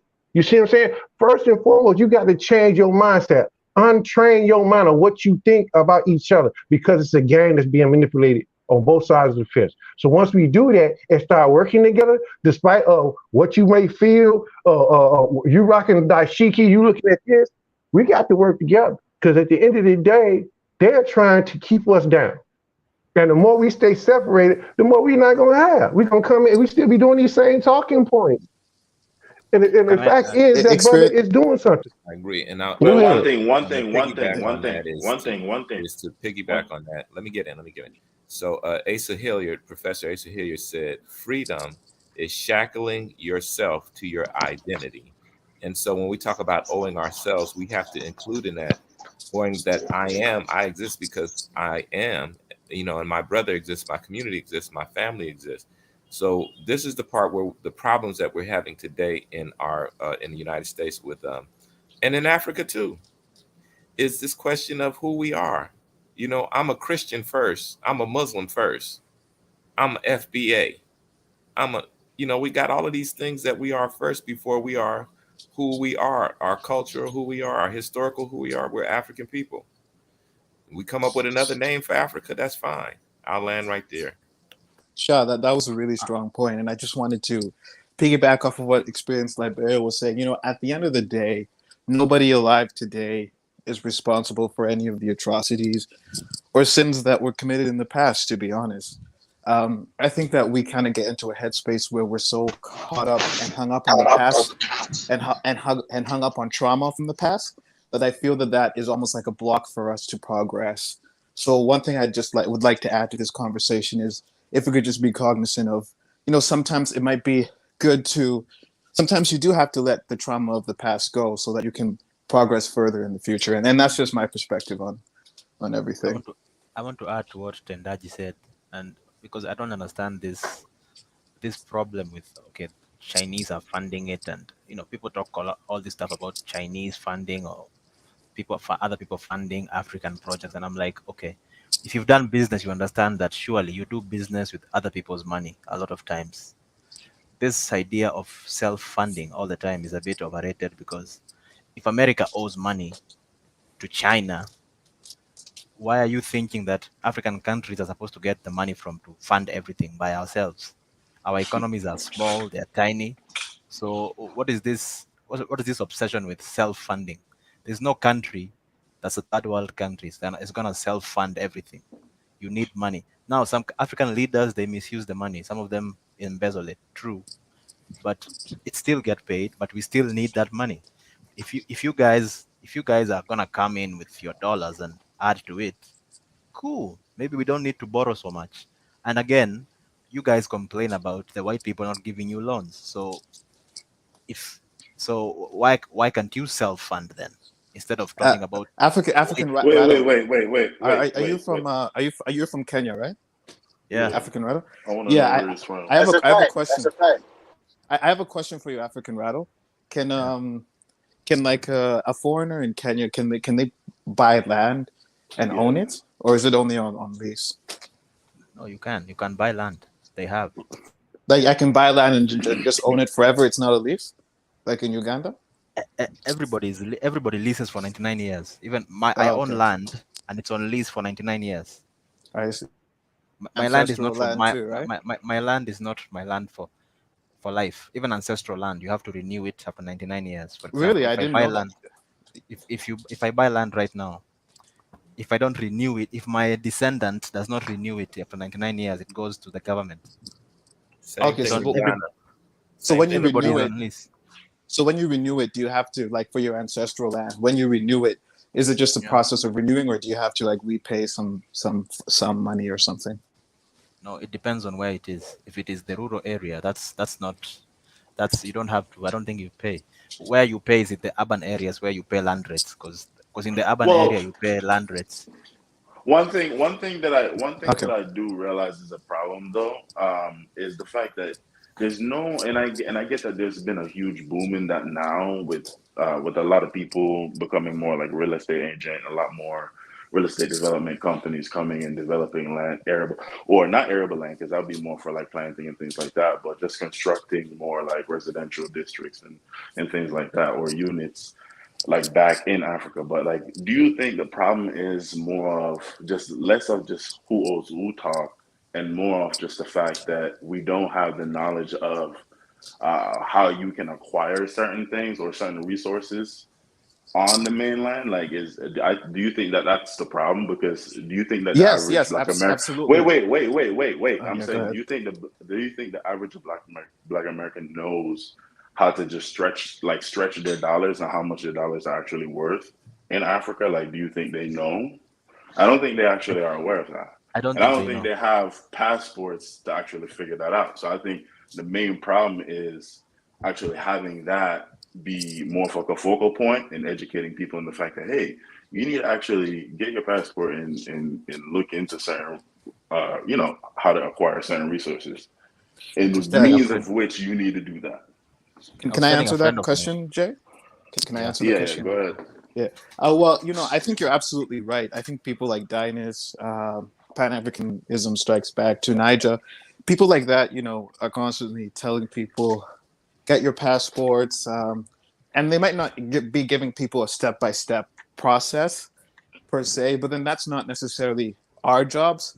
It's up to the individual to do their due diligence. For example, like I'm just asking African Rattle because I'm interested in investing in some land in Kenya. People have to seek out the information themselves if they want to. I don't really buy this excuse because we live in an information age where you can find anything on Google. Nothing is really No, hidden I nowadays. get that. I agree. I just Well, think hey, that guys, there's not we enough got another. express interest. One second, we got another call. Affinity, unmute yourself, Affinity. Yeah, hello. Can you hear me? Hear you just fine. Hello. Go ahead. Yeah. Go ahead. Hear I'll you. put some, I'll put some links. I'll put some links in the private chat. If you can bring them up, we'll have a check through those links in the chat. Can you bring them up? Okay, Affinity. What do you what's going on, Affinity? What's up? Link. No, What's the no, links? no. What's This business about Africans selling people. We want to bring up these links and we'll see if they sold anybody. Because I know most of those European nations that were enslaving people in the Americas, their money was made of African gold. We'll bring up the links and let's see. We'll put that to the test. Okay, It's yeah, worth selling. it's off topic, brother, but it's been documented that Africans were selling other Africans to white people. I mean, it's Yeah? well Wait, documented. Infinity, are you saying that we're saying that Africans didn't sell other Africans? Of course, they weren't looking at it. They looked at, you know something? The Native Americans, yeah? They look at each other as Native Americans. They looked at themselves as purely as different tribes. That's how African people looked at each other. Okay. Okay. That's Yeah. Yeah, it. this You guy's don't a need no, detractor. This guy's a I don't detractor. like what That's you are fine. doing. Look, can I say you keep quiet, keep your mouth shut for a fucking second. Hey, Yeah? you're gonna This have to fucking talk with word. some Just keep respect. quiet. No. This guy's a Yeah, he's a detractor. troll. Yeah, he's off his rocker. All right. Go ahead, Brandon. Go ahead, Brandon. I just wanted to say, can you hear me okay? Yeah. Yeah, we hear. All right. At first, I want to say, do you ever notice how Black Americans, we love asking disingenuous questions? This stuff, like you said a long time ago, Dinus, it's all Negro stalling tactics. What's going on here is these guys have no intentions of getting reparations from anybody. They know they're not going to get any money. So what they're doing is they are laying down in the roadway in front of Pan African people, trying to work as a blockade to keep us from doing what we have to do by keeping us engaged in pointless conversations. The guy asked, "Oh, can you own land outright in Kenya? Can you own land outright in America?" No, it's called eminent domain. We're Obviously, yeah. I just did a show yesterday about Bruce Beach, right? Bruce Beach, where these dudes just straight took land from Black Americans, and now they're gonna they're gonna give it back to them with all these stipulations where they don't even really have control over their own land. So when the brother wants to ask, can you own land outright in Kenya? Why doesn't he learn about where he lives and see the ways that we're getting screwed over in this place that's our country? The JFK said, ask not what your country can do for you, but ask what you can do for your country. So if this is, and Black people, niggas love JFK. They cried when he got killed. If you look at any of the footage, niggas was on the sidelines crying when this cracker was laid up in that coffin. And That Brandon means, is going to give them 20 million. They're going to give them a certain amount of time, and then they yeah, can yeah, they're gonna give them 20 million buy it for back for 20 million for that land. look, they're gonna give them 20 million for a property that's worth, I would, in my estimate, over 500 million. So Yeah, keep your niggas excuse making to yourself. Unless you live in California and you know the property value of Manhattan Beach beachfront property, it looked right. like they got about 3 or 4 acres over there. Yeah, Do you understand what I'm telling you? It's yeah, yeah. houses down the street that's 2,000 square feet selling for $6 million. You Right, don't know what you're talking about. All you're right. knowing is, ooh, 20 million, more money than I've ever seen No, in my life. So that's substantial. Okay, so what no. I'm telling you is, I own land in Kenya, right?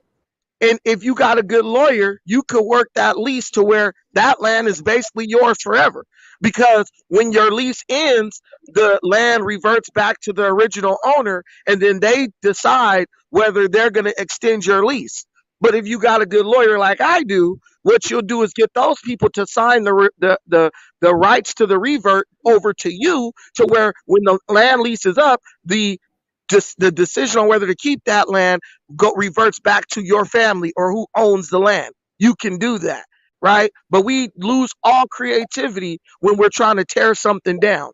Also, they're about to have an election coming up, and if this new land minister gets in, he's trying to open things up back up to freehold where you can own land outright. So what you should do, instead of trying to put some shit down, you know what I'm saying? So you can justify staying in your 1 bedroom roach infested apartment. What you should do is ask questions genuinely. Now, let me ask you a question. Do you plan on buying land in Kenya anytime soon? Yes. Maybe. No, no, no. I'm asking you right now. You know whether you plan or not. I don't want to hear maybe. Do you plan on buying land in Kenya within the next year? Yes. No. Okay, so your question wasn't one that was spoken from a place of genuineness. It was just there to try to put somebody else down. Real men don't Wait, do wait. that type of shit. Who I are was we the one who talking asked to? the question.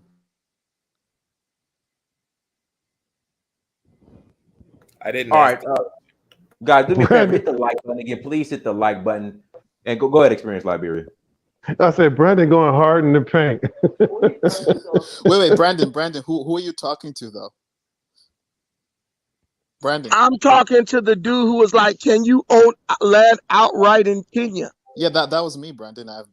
I'm buying land in Kenya, so I just wanted to Yeah, understand what the laws. but Brandon, you know, a lot of people just don't know about the land Right, laws. right. But I'm just saying to the people who are asking, and I don't mean that directly to you, but I'm saying these people get in these spaces and try to ask all these dumbass questions when they have no intention of doing nothing but going to work at their shitty job and going back to a roach infested apartment with that broke hole that they screwing. This is not your conversation to have.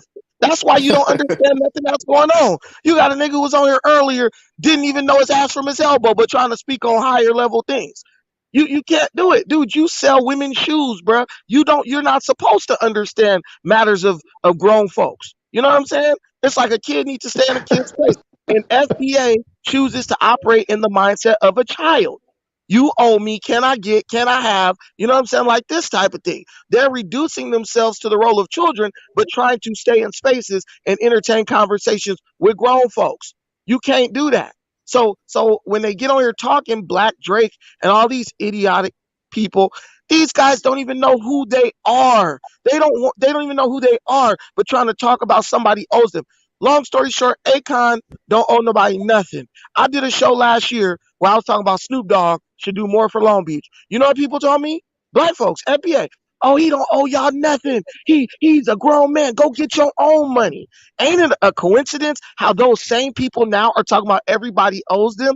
FBA is double minded. They're trying to go in two different directions at once and going absolutely nowhere. Later on my channel, I'm going to do a show on Tariq. He got on the stream with Luke from 2 Live Crew. Tariq looks like an idiot. He has no plan on how to secure reparations. He basically admits he didn't just led y'all into a brick wall, and his process is going nowhere because it's non-existence. Do you think FBI take that and say, "Hey, we need to go another direction"? No, they're going to keep yelling at that closed door. You know what I'm Listen to saying? this, Brandon. He said in Twitter Spaces the other night. He came into the space that we go into, and he said that Harriet Tubman, the people that she freed in Canada, those people are now, since they are in Canada, they're no longer FBA. Right, because he gets to determine that. Some loser. Wait, who said that? Who said that? Tariq Nasheed said that out of his own mouth. I'm in Canada right now. Yeah, so now the minute I cross over the borderline, I'm no longer a foundational Black American. Wait, so because my ancestors came to Toronto from New York, that means I'm no longer an FBA person anymore? No, because what you guys got to understand is Tariq would have been Steven on Django. He would have been the nigga trying to convince you to stay on the plantation. That's why he's saying that. Tariq is a house Negro. That's all he is. That's all he's ever been. That's why he goes after Democrats, but he'll never tell you, "Hey, you need to vote Republican or you need to vote for another group." He got on that space and was talking about supporting the Democrats. So, Negro, is you in or is you out with the Democrats? He's just like Yvette Carnell, but worse. He's a house Negro, Ketchup Freeman ass Negro. Oh, you cross the border, you ain't American no more. He's protecting white zaddy property. He don't want you to go nowhere. That's why he don't want you to go to Africa. It's a lot of contradictions too with him. So I mean, I just label him or resigned to being a con man. Once a pimp, and now he's pimping Afrocentricness, and now he's pimping something else. But you look at the game plan. This has always been European tactics. When Black people start to get a move or momentum of trying to do something to try to free the masses and set the mind back, it's always some shit in the game. It's always, like Brendan said, it's a roadblock. And that's just all this is, because they seeing the power that be and the power of the movement of what people from the diaspora is going back to the continent. So, if people already have a mindset of going back to the continent and working with the government and setting and establishing things, the power is going to shift. They'll no longer be able to manipulate those countries. Because eventually when you get there, we're going to say, man, you need to open up these borders. Right. We contributing, we doing this, we trying to set things in motion. And if you do that, then it stops the European from coming in and getting their hands on and pillaging the damn country. And that's all it is. It's a tactic to stop us and hold us to arguing on something that's senseless for people that's never going to move, that doesn't even, like you said, have a plan, not even going to visit the continent, let alone investing in the continent. The dead space. They're oxygen thieves. That's it. Hey Misery guys, loves company. Misery loves Exactly. company. hey guys, I just saw something in the chat that's pretty funny. They said that FBA is going to be marching on Washington D.C. in October to In demand October, yeah. reparations. Hey, guys, who's richer, Akon or Jay-Z? I actually don't know. I think Jay-Z would be richer, Jay-Z right? would In be terms richer. of like, Jay-Z Akon. is way richer than Akon. Puff Daddy is way richer than Akon. Why aren't they demanding from them? Why aren't they saying you guys owe us, right? Because they know that Jay-Z will laugh at them. See, when you make a demand, you can't base the demand on who it is. If you want something, you want something. You can't be like, oh, like back in the day, you a guy's a big player, but when he goes in front of a certain girl, he gets nervous and he doesn't know what to say and he can't talk. If you a true player, it don't matter what girl is standing in front of you. You gonna keep it playing 100%, whether she reject you or accept you. That's FBA. It's a fake player like Tariq. They're fake players. They're fake pimps. They're tennis shoe pimps, assistant pimps. They only got smoke when certain people are in the room. But when other people walk in the room, they scared. Dynast, you ever had a friend, one of those friends who's like, yo, you guys see a girl and she's cute, and you walk up and talk to her, and then the dude say, man, why you talk to her? I was gonna talk to her. And at first you think he's for real. At first you think he's for real, like, yo, next time, and then you wait for him next time and he don't say nothing because he's too scared, and the girl walk away and now it's just awkward. I had a friend Right. like that in high school. Every time we would see a girl, I would go talk to her, get her number. He would pretend like in some way I was cock blocking him and getting the girl he wants to get. Guess what? The guy's 40 years old right now, still single, still can't talk to a woman. Guess what? It wasn't me who was his problem. That's FBA. They're pretending like Africans were preventing them from doing something that we were never gonna do. Just like the January 6th. If that was us, it's just like Lavelle Crawford said. That'll never be us. We ain't gonna do that shit. So I don't know why we sit up and entertain this idea that FBA is going to change their damn stripes and somehow be these pro-black, aggressive, militarized Negroes. Go back to your job at Wingstop, shut the hell up, and stay in a child's place, dude. And when you're ready to be a man or a woman, get off your ass and go get something for yourself. you know what's funny about Jay-Z? As much of a snake as he is, he's still actually investing in Africa. I read like a paper the other day that he like invested in this Ghanaian's tech incubator. So even Jay-Z knows what the program is. Hey, Dennis, can I speak? Yeah, is that Moochie? Go ahead, Moochie. All right, thanks. All right, so quick answer. Akon doesn't owe anybody anything, all right? That's my take. Now, I want to give a high-level lesson to most of the people in the chat who don't understand business, right? So every government in the world owes money, right? Any government, when they run a deficit, that means they take less taxes than how much they need to spend. They have to borrow, okay? And this is the way that they borrow. They either borrow in the domestic market, and they do that by issuing bonds, treasury bills, and all that, right? Either short-term or long-term. Beyond that, they will borrow from the external market, which is the foreign countries, right? So you see the US owes China money, African governments, they owe China, they owe the World Bank, IMF, and all these places. So they have to finance the budget gaps, right? Now, you translate that to Akon. Akon got these contracts for lighting and I think some mining projects in Africa, right? He doesn't have that money to engage in those projects. So what does he do? He has to go out there and look for capital. He has to go and look for financiers, right? Pretty much he has to go and look for people who can finance the business that he has gotten, right? So the Chinese, I believe the Chinese are the ones who are his partners, who are giving him the finance for those projects, right? So, well, because we don't, if the rich black people would get together, then they would be, they would be providing that finance. Unfortunately, they don't. So when they don't, what happens? Most of the profit from those projects, for sure, they're not going to go to Akon. They're going to go to whoever is financing the business, right? Again, if you work for any company in the US, right, anywhere in the world, a company has got assets, it has got liabilities, right? Liabilities is what the company owes, right? If you go on the balance sheet, it's called a balance sheet. If you go on the balance sheet of any company, Tesla, Microsoft, any company you can think of, they have debt on their balance sheet. That means they owe money, okay? They owe money because they issue bonds, right? Bonds which you and me or investors can buy. That means, and then you get paid every 6 months or every year, right? You get paid interest on those bonds until when they expire, then you get your money back. So debt is used by all kind of entities, and debt is not necessarily a bad thing. But if you take debt to buy your Jordans and to buy all the nonsense, then it's bad.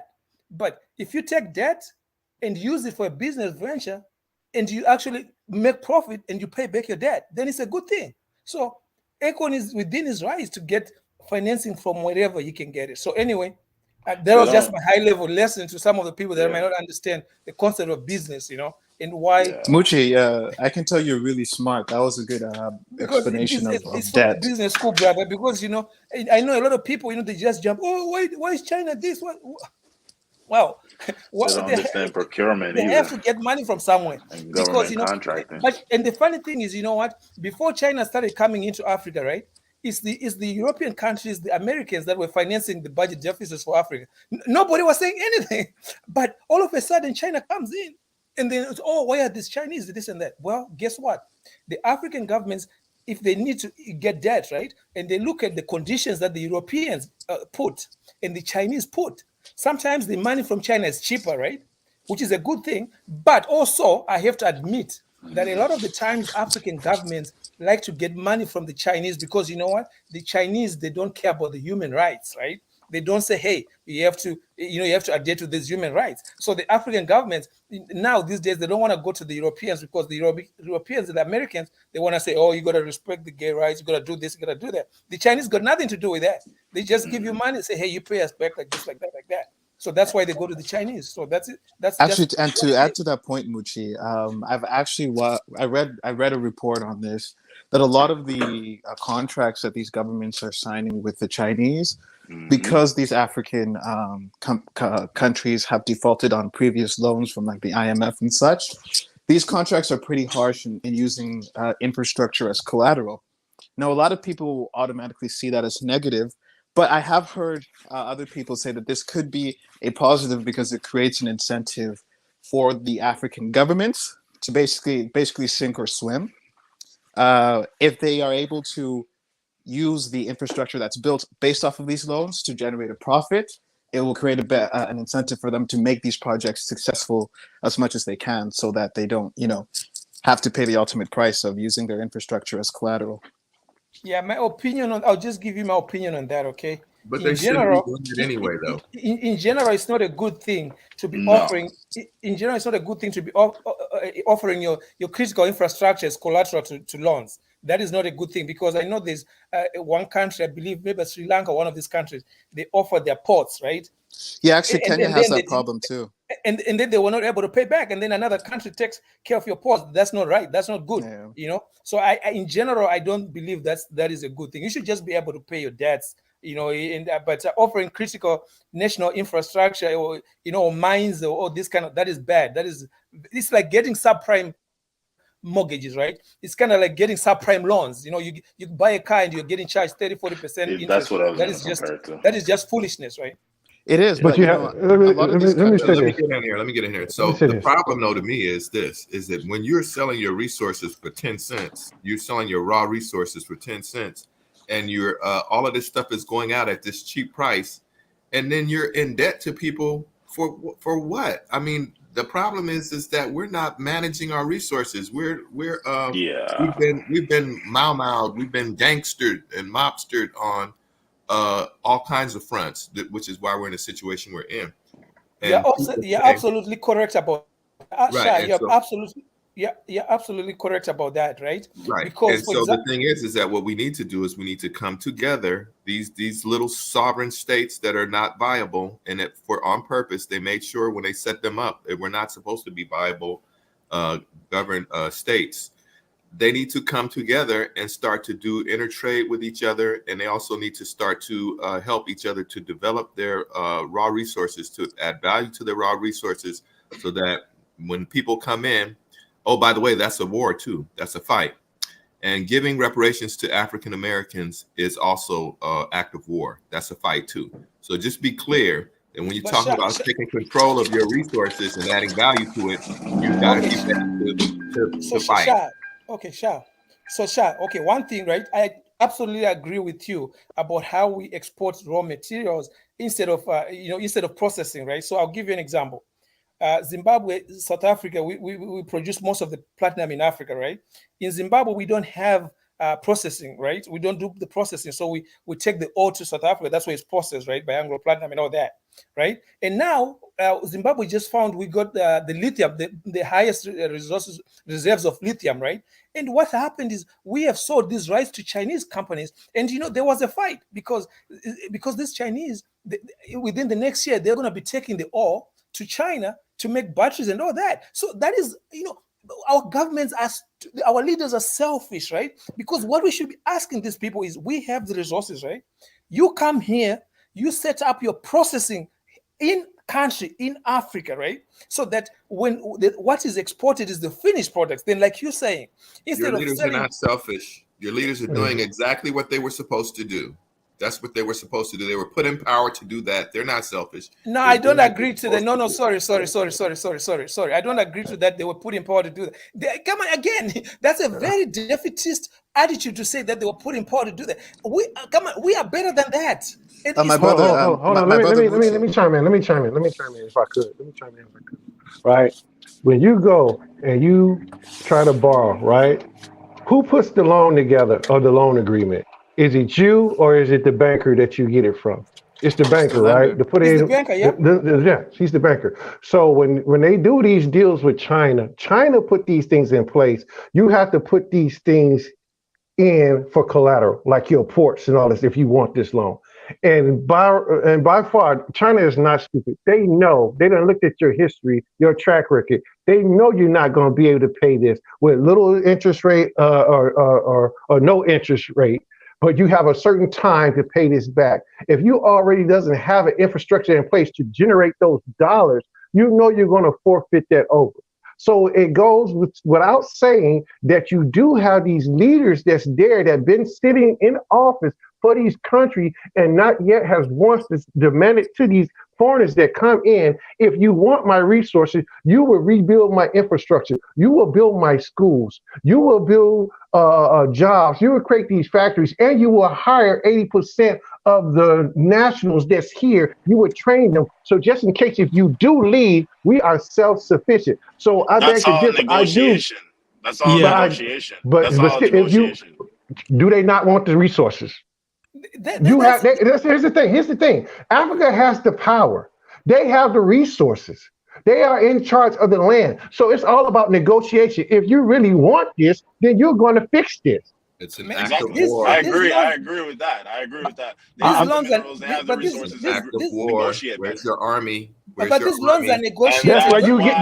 This is how you raise the infrastructure and you create the army. That's why. Think about it. Why is it that they don't have an army? Why is the army insufficient? Why is that? Well, here's the thing. These loans are negotiated. You have to remember that the African governments are not just sitting there and looking at the loan agreements and saying just signing off. The loans and the conditions, the terms of the loans, they are negotiated between both parties, right? And you have some instances, for example, when they build roads, right? You have what is called BOT, right? That's build, operate, and transfer. Okay. Yes. So they build the roads, and then they agree that, you know what, once the road is done, maybe you put you put all these when you stop and you pay money and all that, right? So the money from the use of the roads, right, is going towards paying off the loan, right? And then at the end of the period, or whenever, however much money is being paid off, then the road becomes the property of the government, right? So that is all in the loan agreements and all that, right? The issue is not that the African guys, like I told you, they know how to negotiate good agreements. The only problem is a lot of times they make agreements that are disadvantageous to their country, and then they get some money in the pocket. That's why I say selfishness. It's not that because nobody forces you to take a loan. The Chinese don't force you to take no damn loan. It's just like you. If you go to the bank and they tell you, we're going to give you an interest rate of 10% on your house, on your mortgage, loan mortgage. Well, guess what? You have to, you can go to another, you don't have to take it, right? You don't have, What's the nobody difference forces you between somebody making a good loan deal and then everything is good with the loan, and if the loan gets paid back and then they get a whole bunch of money, or they get money and put it in their pocket? What's the difference between that and making a bad loan deal? It's the same thing. You're taking advantage of your people. Well, here's the thing. Here's the thing. But that's why I said this. A lot Just of be selfish. Well, I think that that the Chinese actually have done more good than bad in Africa and I can, and in the Caribbean. I can tell you why. But prior to this, there were none of the Europeans or the Americans or anybody were trying to invest in any of the infrastructure in any of these countries. Okay. Now you actually are getting stadiums built, you're getting roads built and things like that. Now, some of the people who took the deals early on, who just jumped on deals, they got bad deals. The people who the countries that held out and waited, they got better deals and are actually able to help themselves and actually create a better infrastructure going forward. Because let's be honest, a lot of these countries were not capable of creating the infrastructure that they needed to even begin down the road of modernity.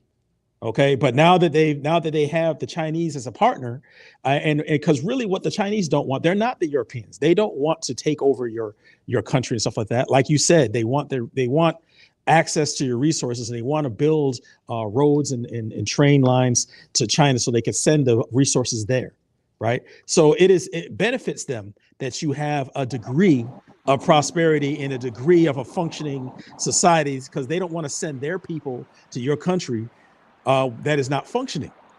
So let's be clear. Let's be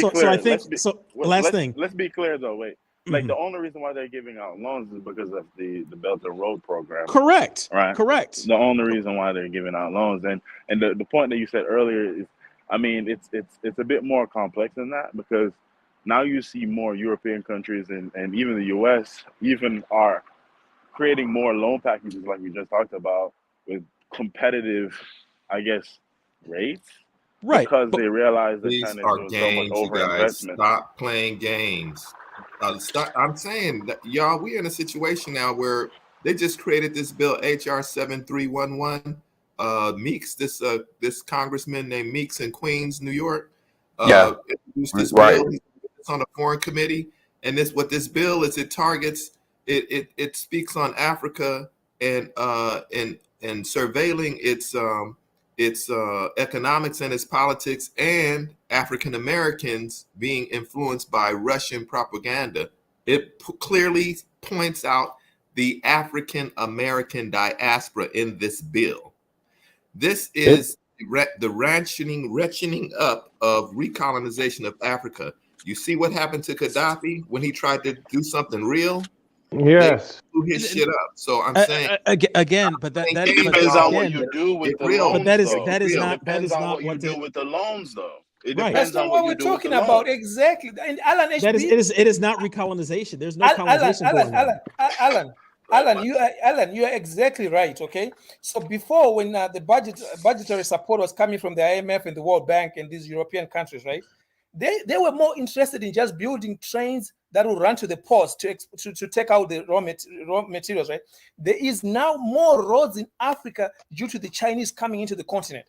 Without a doubt, the infrastructure picture of Africa as a whole has improved vastly in Africa. The common citizens will tell you they have built clinics, they have put roads. The Chinese have done more than the Europeans and the Americans have done for the hundreds of years. Look, I'm from Jamaica, and I can tell you, my visit from Jamaica last year, I mean, it's been a total shift because of the investment in roads. But I mean, let's kind of bring this out a little bit further back, like, because the ambassador for the U.S., because of so much investment that's been going on with China in Jamaica and countries like similar to that's, you know, what's in our condition, they've come out and they've said, hey, we don't really appreciate the fact that you guys have been accepting so much money from China. And if you look in the Caribbean right now, I mean, Cayman specifically, they're essentially the financial hub of the Caribbean, right?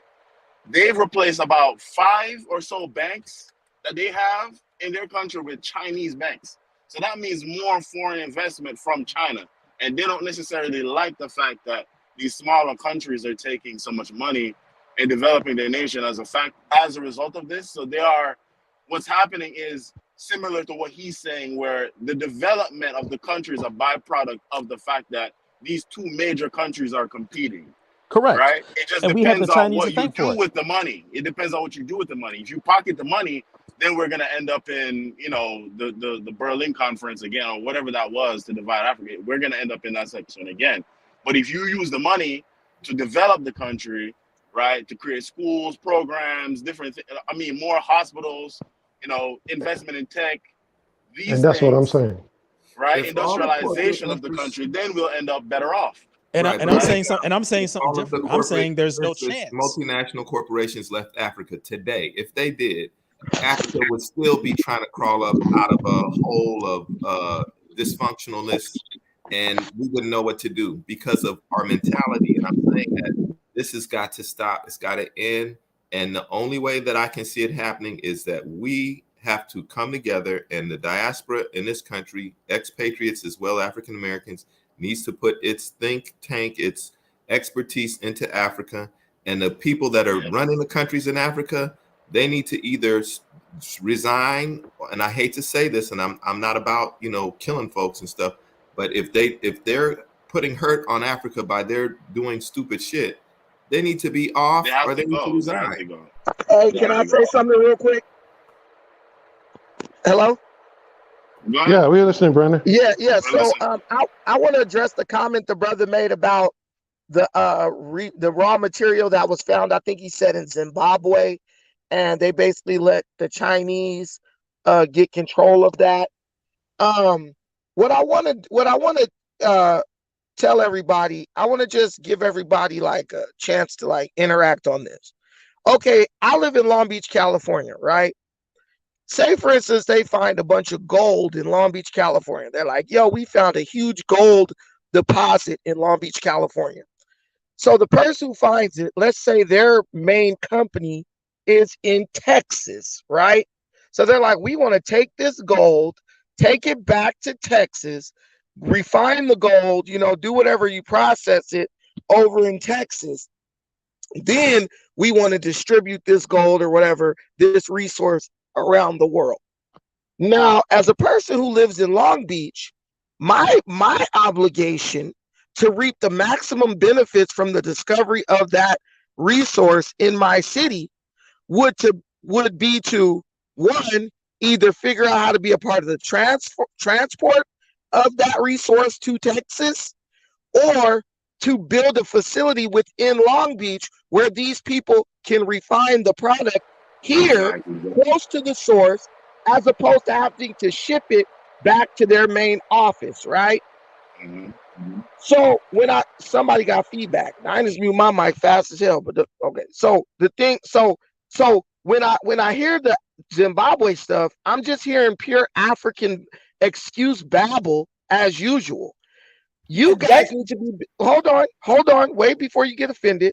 I mean, I am offending you, but just wait before you respond. Not offending me. You guys could be building freaking refineries in your country today, so that the Chinese would say, it's much cheaper to refine and process those materials here than sending it all the way back to China. But instead of doing that, because there's risk involved, and Black people globally are risk adverse, we don't want to take any risk. We want guaranteed outcomes. It don't matter where you are. If you're Black, you always are going to err on the side of what you believe is a guaranteed outcome. And the people who take risk, those are going to be the people who have the net win and gain from any venture, right? So I don't want to hear about Chinese and your government officials selling you out, sending the uranium or whatever to China. Hold on. I'm about to be done.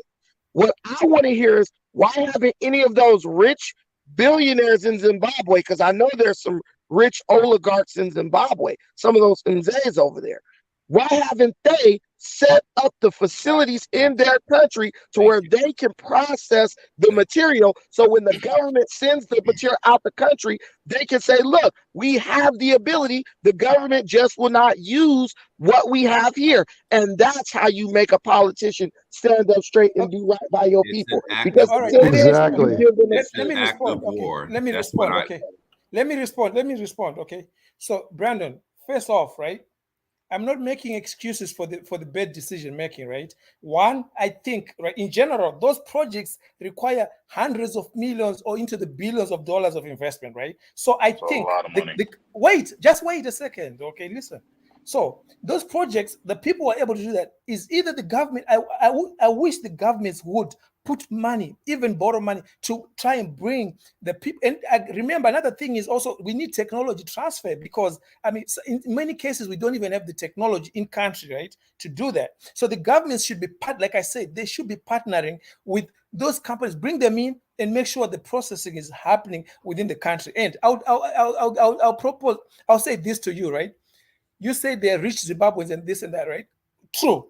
But the same thing applies here in the US. Here in the US, here where I live, when you go into the neighborhoods where most black people are living, right? The gas stations, the convenience stores, the supermarkets are owned by Arabs and Indians, all this.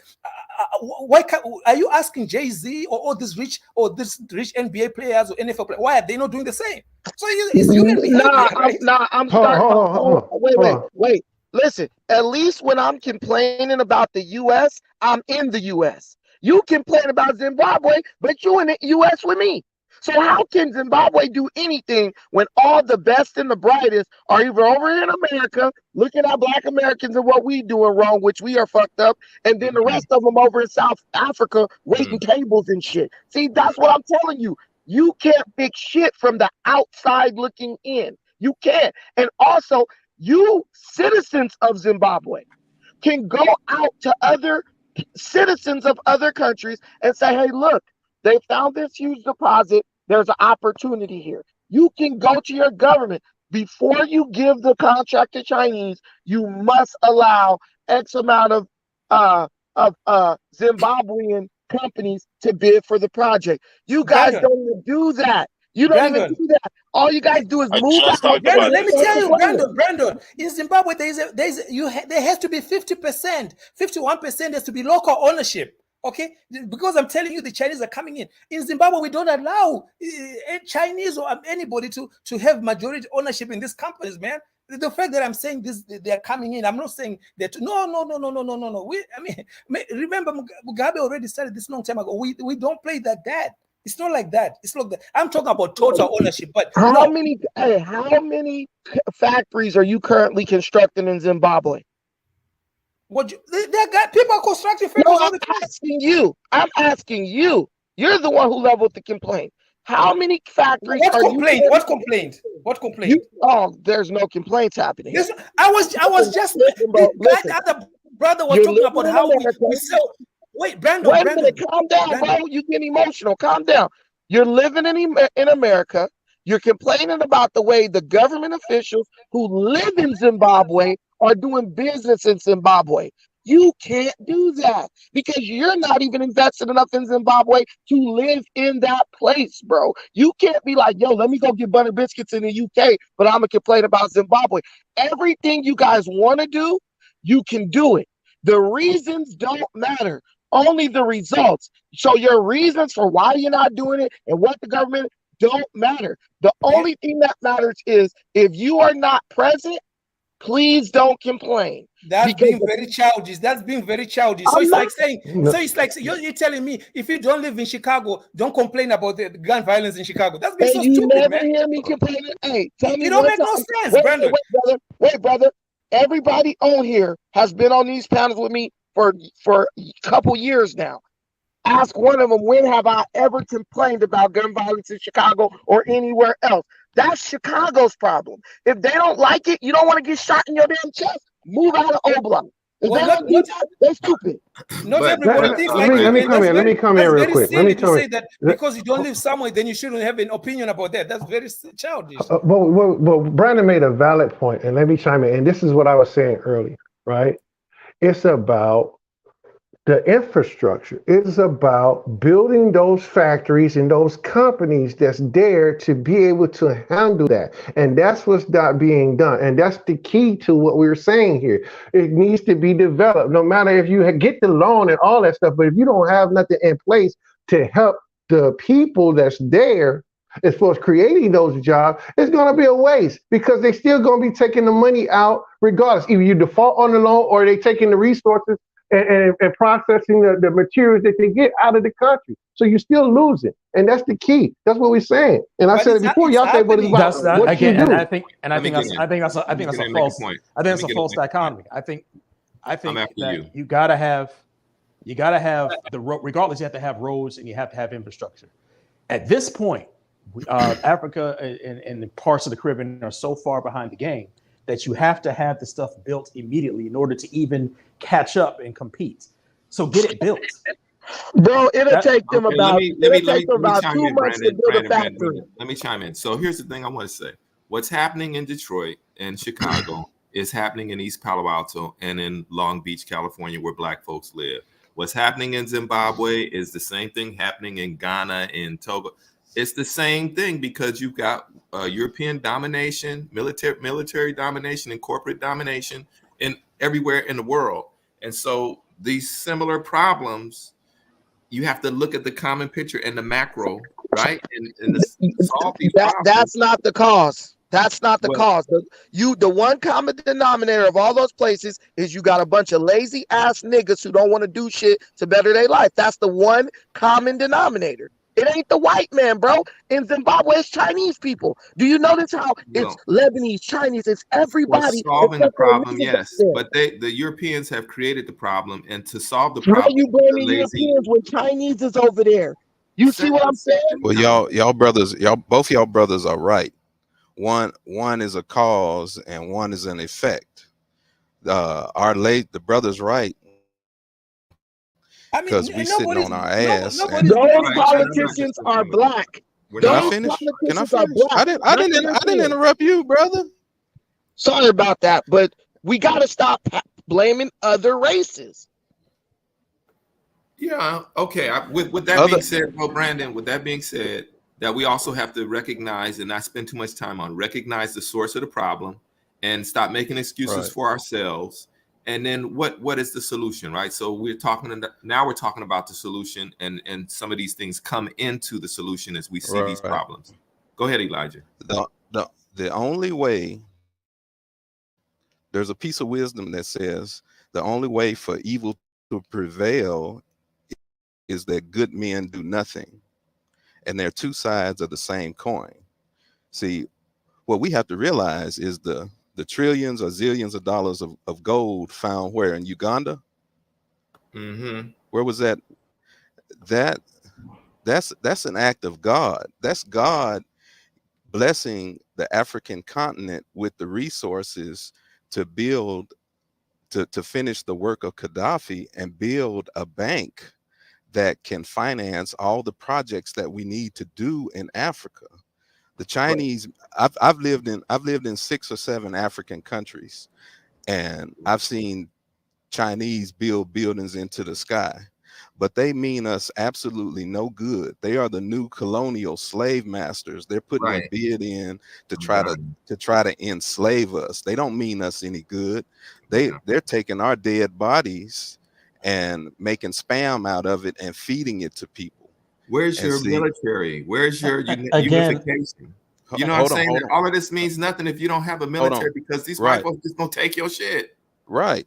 But see, what we have to do, they went in, bombed him, killed him. Right. And what we have to do, will never reach that's us. true. But see, what we have to do is we have to do like a football team or a basketball team or any other person and learn from the mistakes of the past and use those resorces to build a military. That's one of the first things we do, is build a military. A man who has a sorry ass little bitty ass candy store on the corner got a damn security guard. So hell yeah, we need an army. Can I get in here real quickly? Go ahead.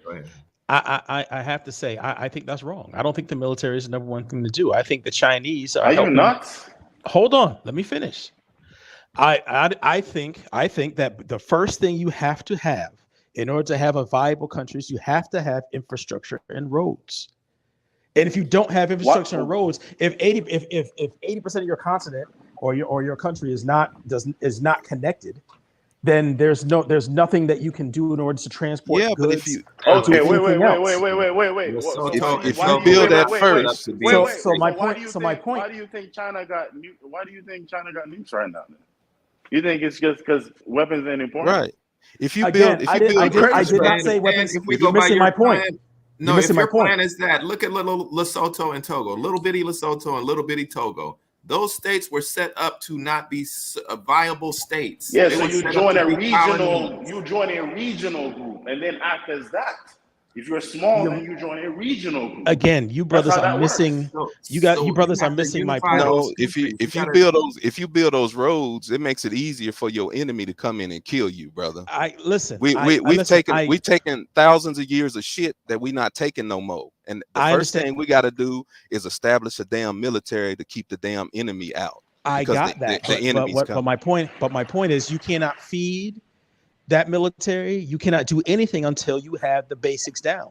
What makes this country, America, are great countries because of you have interstate highways, you have ways to transport. Hold on. Hey, let me finish what I'm saying. Let me finish what I'm saying. That's wrong. That's wrong. Let me finish what I'm saying. Let me get in here.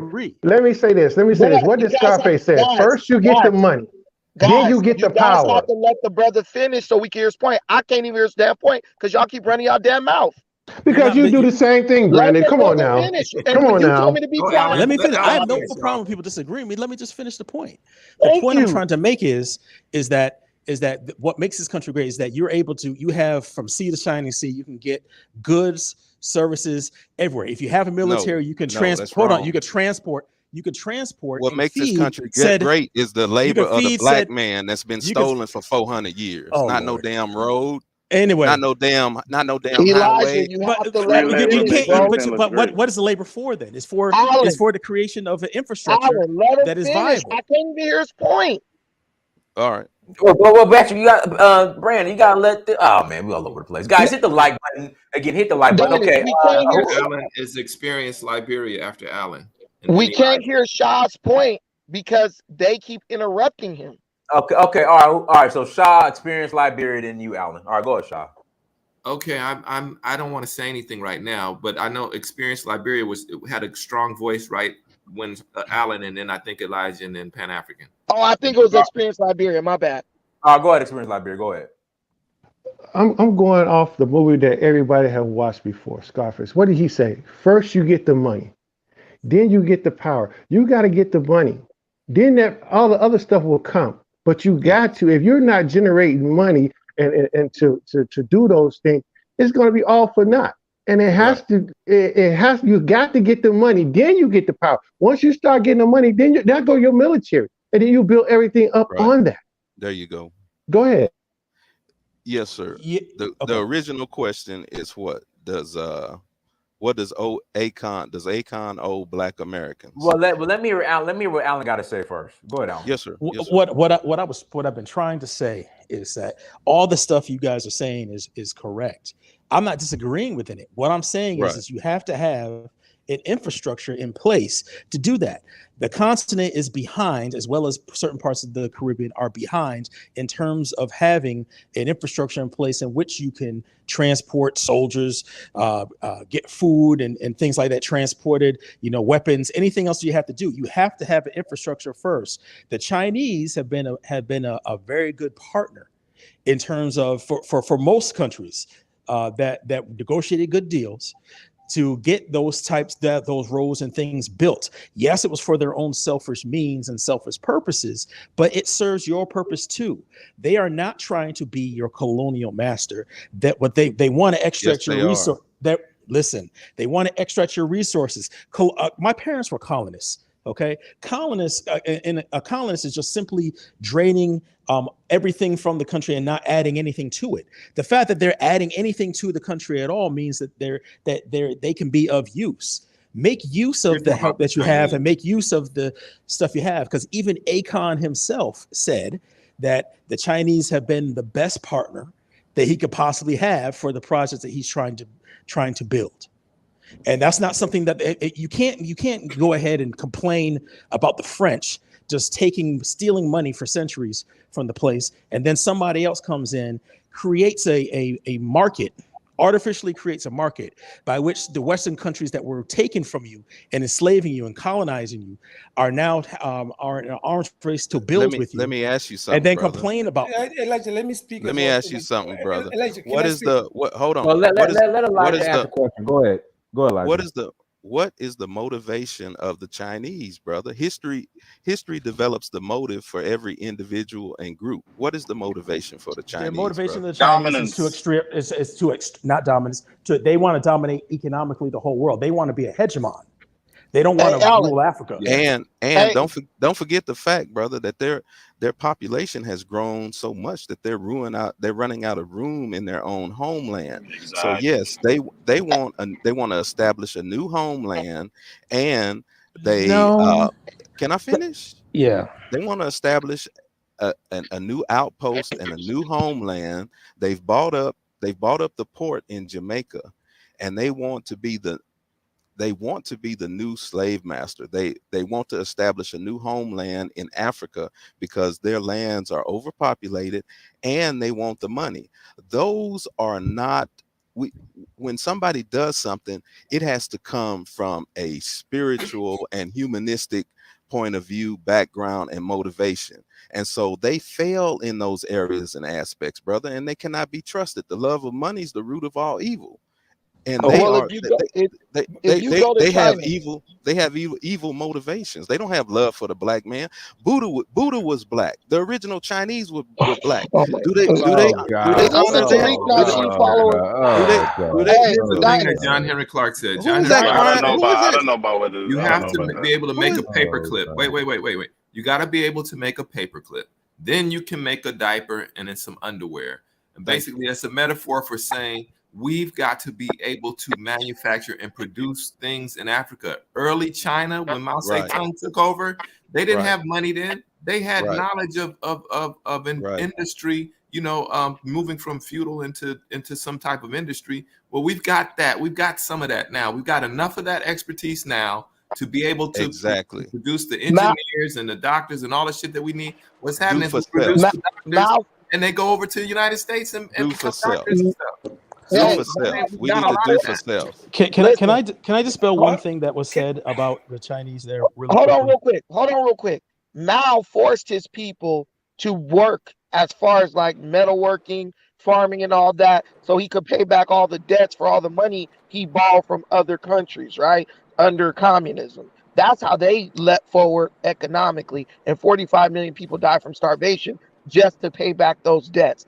I want to make this like kind of simple, right, with the Chinese, because I used to be a straight up like, no, get the Chinese out, all this stuff, because I didn't understand the situation. And then when I would familiarize myself with the situation, then I had a new understanding of it. First of all, if you've never been to China, China is not overcrowded. There are entire cities in China with buildings where don't nobody even live in the buildings. Okay, China is a huge landmass. If you go to China, go to the Great Wall. I've been. There's millions of acres of empty land where those people could live if they wanted to. So that's one myth about China, right?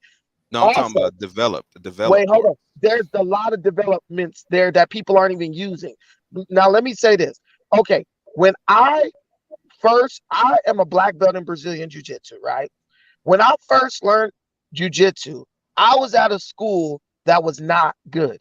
I thought the teacher liked me, but he really didn't like me. He really just wanted my money, and he wouldn't show me the certain nuances of jiu-jitsu that would make it click for me very quickly, and I would advance fast. I was mostly operating on physical ability and talent, right? Right. Now, even though that guy didn't want to educate me properly in jiu-jitsu, I can't say that he didn't teach me anything about jujitsu. I can't say he didn't teach me the rules of jujitsu tournaments. I can't say he never taught me a technique, whatever. And the man who actually taught me the nuances, I met that person at the school where the guy who ran the school and taught did not like me. So even though the guy wasn't like my freaking savior and the best thing since sliced bread, he gave me an opportunity that I would not have had otherwise, and I would have Everything never met the guy who taught me. That's the way you need to look at the Chinese. You can't everything look at, leads to something. yeah, you can't look at the Chinese as, oh, they're not holding the African's hand and walking them up to the fucking water fountain. You got to look at the Chinese like, look, we're giving you an opportunity that nobody else wanted to give you. So it's Listen, on listen. you. So it's on the Okay, African. okay. Alan, Listen. China No, is Alan, giving you people spoke so loans. many times, brother, before I spoke. Can I please speak? Okay. Listen. No, Alan, you spoke, man. Give others a chance. We have been hearing you, man. No, Give this others a ain't chance. Alan, bro. This is JV. As simple as that, okay? So anyway, first of all, I want to say, This boy mad.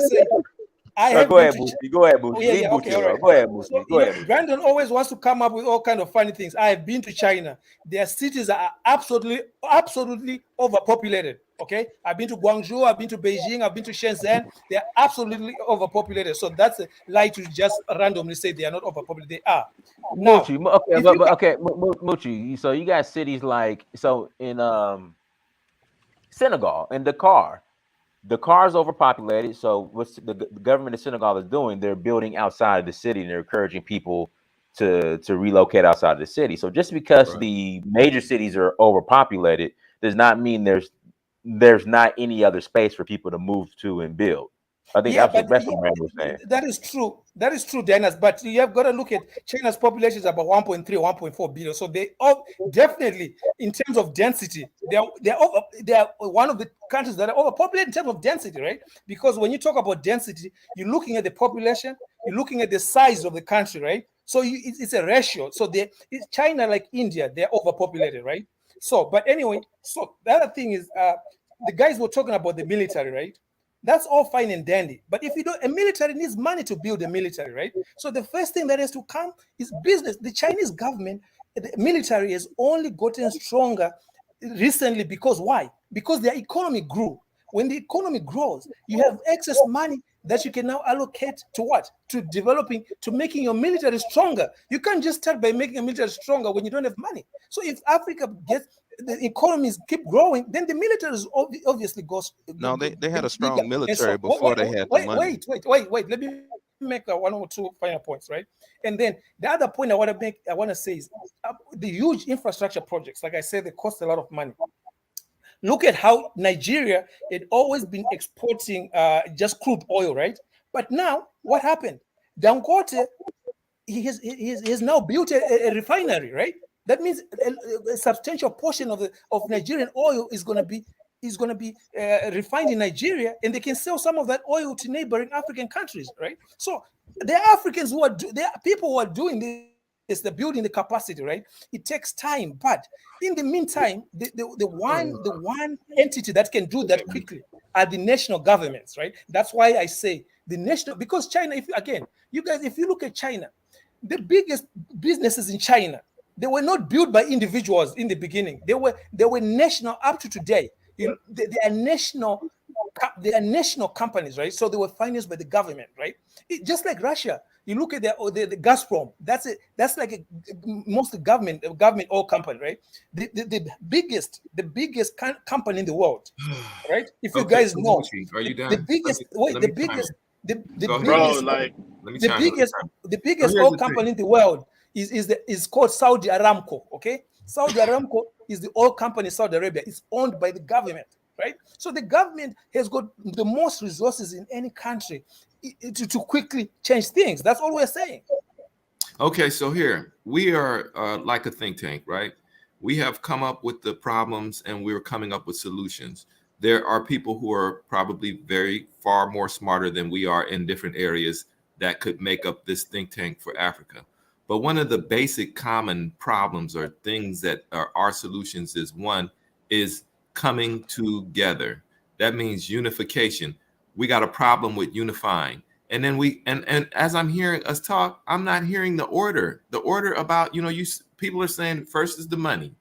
But if you right now, Nigeria is making a lot of money, but where's it going? So if you make money and you're not doing the right thing with the money, that's not the first place where you start, because that's the problem that we got right now in Africa.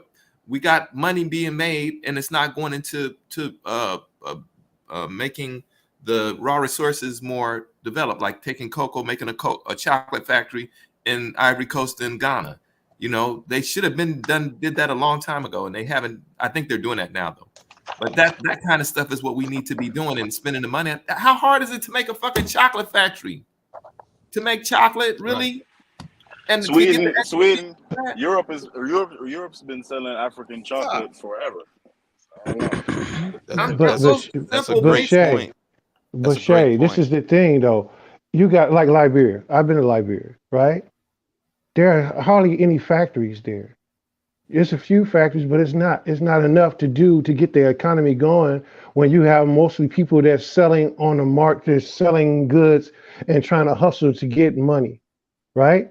And then they don't have no strong jobs to build the education system. Yeah, there's just pop-up schools that you got. So that's what I'm saying about when I say get the money, I've been talking about you have to bring investments in. That's securing that bag to build that infrastructure to generate that money to empower the country. That's what I'm saying about get the money. When you don't have it and you got other people that's coming, that's selling you goods, that's overtaxing the rice that's being imported, and the country is not sustaining themselves where they can grow rice and shit like that, the money is just going out of the country, and the damn politicians are filling their pockets, and the people are suffering. So what's the difference in getting more money if it's going out? If it's going out and being spent on chateaus and Porsches and shit by the coon African leaders? What's the difference in getting more money if that's what's happening with the money? The difference is this, okay? Experience Liberia is exactly right that we import a lot of things that we don't need to, right? Like basic things, right? So there is no reason why Africa should be importing, say, chicken, rice, and all these things, right? But again, now you talk about solutions, right? This is where when I was talking the other day saying, hey guys, if there's 20 of us and we put 50,000, that's $1 million, right? Guess what? We can set up chicken farms. We can set up rice production, right? Then that means the country where we set up those operations, right? They import less, and more. The foreign currency stays in the country, right? And then we become self-sufficient. Right. Exactly. Right. So you gotta look at it in a holistic way. Where that comes from. Yeah. Shay made a good point. Money cannot be the priority, and that's what I'm saying about the Chinese. But you need money to do everything. Can I finish? Can I finish? You gonna let me finish? What has to be the priority is that we establish a culture which gives us self-love, and once we have a culture of self-love, then we can do for self and become self-sufficient. And we won't have to import a damn thing. Why are we importing food why are we Africans importing any damn thing when we have the richest land and continent on the face of the damn earth? Yes. Can I answer that? That doesn't make any sense. Right. Can I answer that? So education is the answer. We have to, and then not any education, because right now that colonial education they've been teaching is what's fucking us up. It's got to be African-centered education. That's the key. We've got to institute that throughout Africa. It has to be, and it can be tailored to the region or the group. It can be tailored, but it's got to be the Afrocentric education. Right. That's why I said culture at San Francisco State University. Yeah. One thing that number one, a while back people were talking about how they said that China had places that were overpopulated. They had plenty of land. And if you look up, you guys can, after this, you can look up on YouTube, look up ghost cities. There's no place on the planet that has more cities that are pre-built for people that don't live in them than China. I saw that. So they're not trying to move populations in mass over here. What they want is they want the resources in a pipeline of those resources leaving Africa coming to there. So the thing is that that Africans should want roads. And guess what? The Chinese want roads. So we can mutually use each other, and we could hop on the back of the emerging world hegemon to go ahead and get those roads built. When you have roads built, then what happens after that is commerce is able to happen, and you don't have to import. You don't have to import brother, when a man breaks in, infrastructure is going to be the answer to the first order of thing is infrastructure. I'm saying that there are going to be many things that have to happen at the same time. However, if the people's heads and minds are not in the right place, forget it. But how do you feel? How would you feel about how do you feel about the places that you live if you don't even have a road? If you can't even get food from one place to the next? That's why that's the point I'm trying to make. We got enough money and resources in Africa to build our own. We don't need no outside help. But you have somebody who's willing to build it for you. We don't need them. We don't need them. When a man breaks in your house, you are not trying to set up no damn partnership with him. They have not broken in. They have broken in. Because China's known for building empires, and all they're trying to do is expand their empire. And we're not taking this shit anymore. We've been colonialized too damn long. But just because they're trying to expand the empire does not mean that they're colonialized. That they should bring their ass. Yes, it does. There's a difference between yes, it does. There's a difference between like the white folks came in a colony. Doing what the Chinese are doing. It's a difference. Can I say something? Okay, please. Rape is not murder, but both of them are crimes. Let's get our facts correct. China, I don't remember China being an empire. Okay, let's get our facts correct. Secondly, Alan, go back to school and learn, sir. Wait a second. Go back to school and learn. China was an empire. You had the Ming dynasty. The Qing dynasty. They've had dynasties. We're talking just about because you don't know. Well, Elijah, he's talking like a global empire. Going to foreign countries. I'm talking about empires like the US, European countries, or Britain. What Britain did. Okay, so you gotta be specific and not just okay. But then, Alan, I want to address something. Alan, you with all due respect, okay. You say that they're empty buildings and whatever in China. That was just a result of overinvestment in real estate, and people could not afford to buy those buildings. That's got nothing to do with population density, brother. Okay, population density. Again, I would like to stick to facts. Okay, population density is a simple definition overview, right? Is you look at the count, the population, you look at the land area, right? Then you get a ratio, how many people will fit in a certain area. China has got about the same or more people than the whole of Africa. And you're trying to tell me China is not overpopulated. China is overpopulated. India is overpopulated. That's a fact. Is it urban planning? Is it an urban planning issue? Like Lagos has got all them people in that one little area, and if they had planned it right, it's urban planning. You're right, it's urban planning. Hey, April Tate, go ahead, April Tate. Unmute yourself, April. Okay, I just wanted to start here. We have to get a grasp on what is reality, because I'm hearing a lot of points, a lot of facts about what is and what is not. The first problem is we cannot even agree on what is reality. What is the problem that needs to be resolved? There are two ways to determine reality. Either by consensus, that we can all point to a thing and say, this is the problem, this is what's happening, or functionality. We can say this is what is functioning and this is what is working, and then we can assess that this is what the thing is. We have to find a way to agree on reality. We're not even there yet to start talking about solutions, because we have not yet identified the problem. April, sister, I need I'm trying to follow you, sister, but I guess right now maybe that was a little too deep. But can we too deep for me, too deep. What is the problem? And we agreed on some of the problems, April. We did. I hear so many different issues. We're arguing point after point after point, but not getting to the meat of the problem and just focusing on that one thing. And this happens every time there is the gathering for us trying to solve the problems.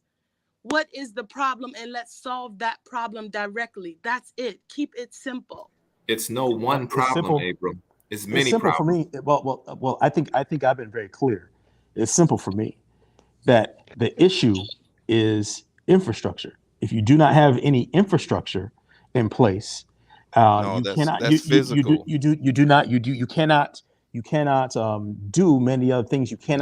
You cannot keep get food supplied to other areas of your country. You're constantly importing things that you could just simply transport. There's things that go along. People laugh at infrastructure and they poo-poo it and they think everything else is more important. And what I'm saying is, my main point is that one of the most important things that a country can do is to have a proper infrastructure. Without an infrastructure, it affects your commerce, it affects your food, it affects your supply lines for your Okay, military. so Alan, It you affects say all those things. infrastructure, but then Jay says money, and then Shay says something else. Where are we starting? Are we starting at infrastructure? Are we starting No, with money? we need to start at culture. We need to See, start at there we go. we have one we need problem. to start at self-love. See, first, can I come in? Can I come in here? Let me say this, right? Here's the thing. We all are making valid points. And let me just come out with what Elijah just said. You said culture. If we talking about Africa, Africa already has a culture. No, Africa already had. Yes, they do. They already have a culture. I've lived in 6 African so now countries, we're going to brother. argue about whether So or not you see what I'm saying? Once again, compared to African Americans, Africa already has a culture that's in place. So They have a culture in place. Whatever that tribe is, whether it's a Fulani tribe, whether it's the Homie, whether it's the Dogo That's not Bantu. culture. That's not culture. That's tribalism. Listen, That's tribalism. in their tribe, they have a culture, what they No, they consist don't. of. They have tribalism. You see what I'm saying? Hey, you say are you tomato. seriously saying Africa does not have a culture? Dinus. We don't Dinus. need to argue Can I that, speak to guys. Dinus? Go ahead, Experience Liberia. What's up? It's a mute point. Who Go ahead, cares? Experience Liberia. Go ahead. Here's the thing, and this is the problem. First and foremost, you have to have a think tank. You put these solutions on the table. Can I finish, Miss April? Can I finish, please? You have a think tank. You bring the solutions of the problems that's there to the table, and you vote on them. But you have to have people that's going to be like-minded. Now, they may be coming, hey, I want to build this first, but they all have to have the same ideals in mind. What is the future for Africa? Then you go, you take a vote, and you put it there. Now, I must agree with Alan. You must have an infrastructure. When you look at infrastructures was created and existed from the beginning of time. When you go back to the great history of Africa, we had an infrastructure. Can I finish? We had a history first. Roads, all of these things we know that they have taken from us. We have to go back to that. We have to unlearn everything that we learned from the white man. Stop being dependent on them. Tear down the borders. Exactly. Start working amongst each other. But you have to get it and do it. Some of the prime examples that you can see because they're in place. Now, you may not like how the country is being ran. Nigeria is one. Their money runs deep. They have the most billionaires. Then you look at Rwanda, where it came from, and built itself up. So it can be done.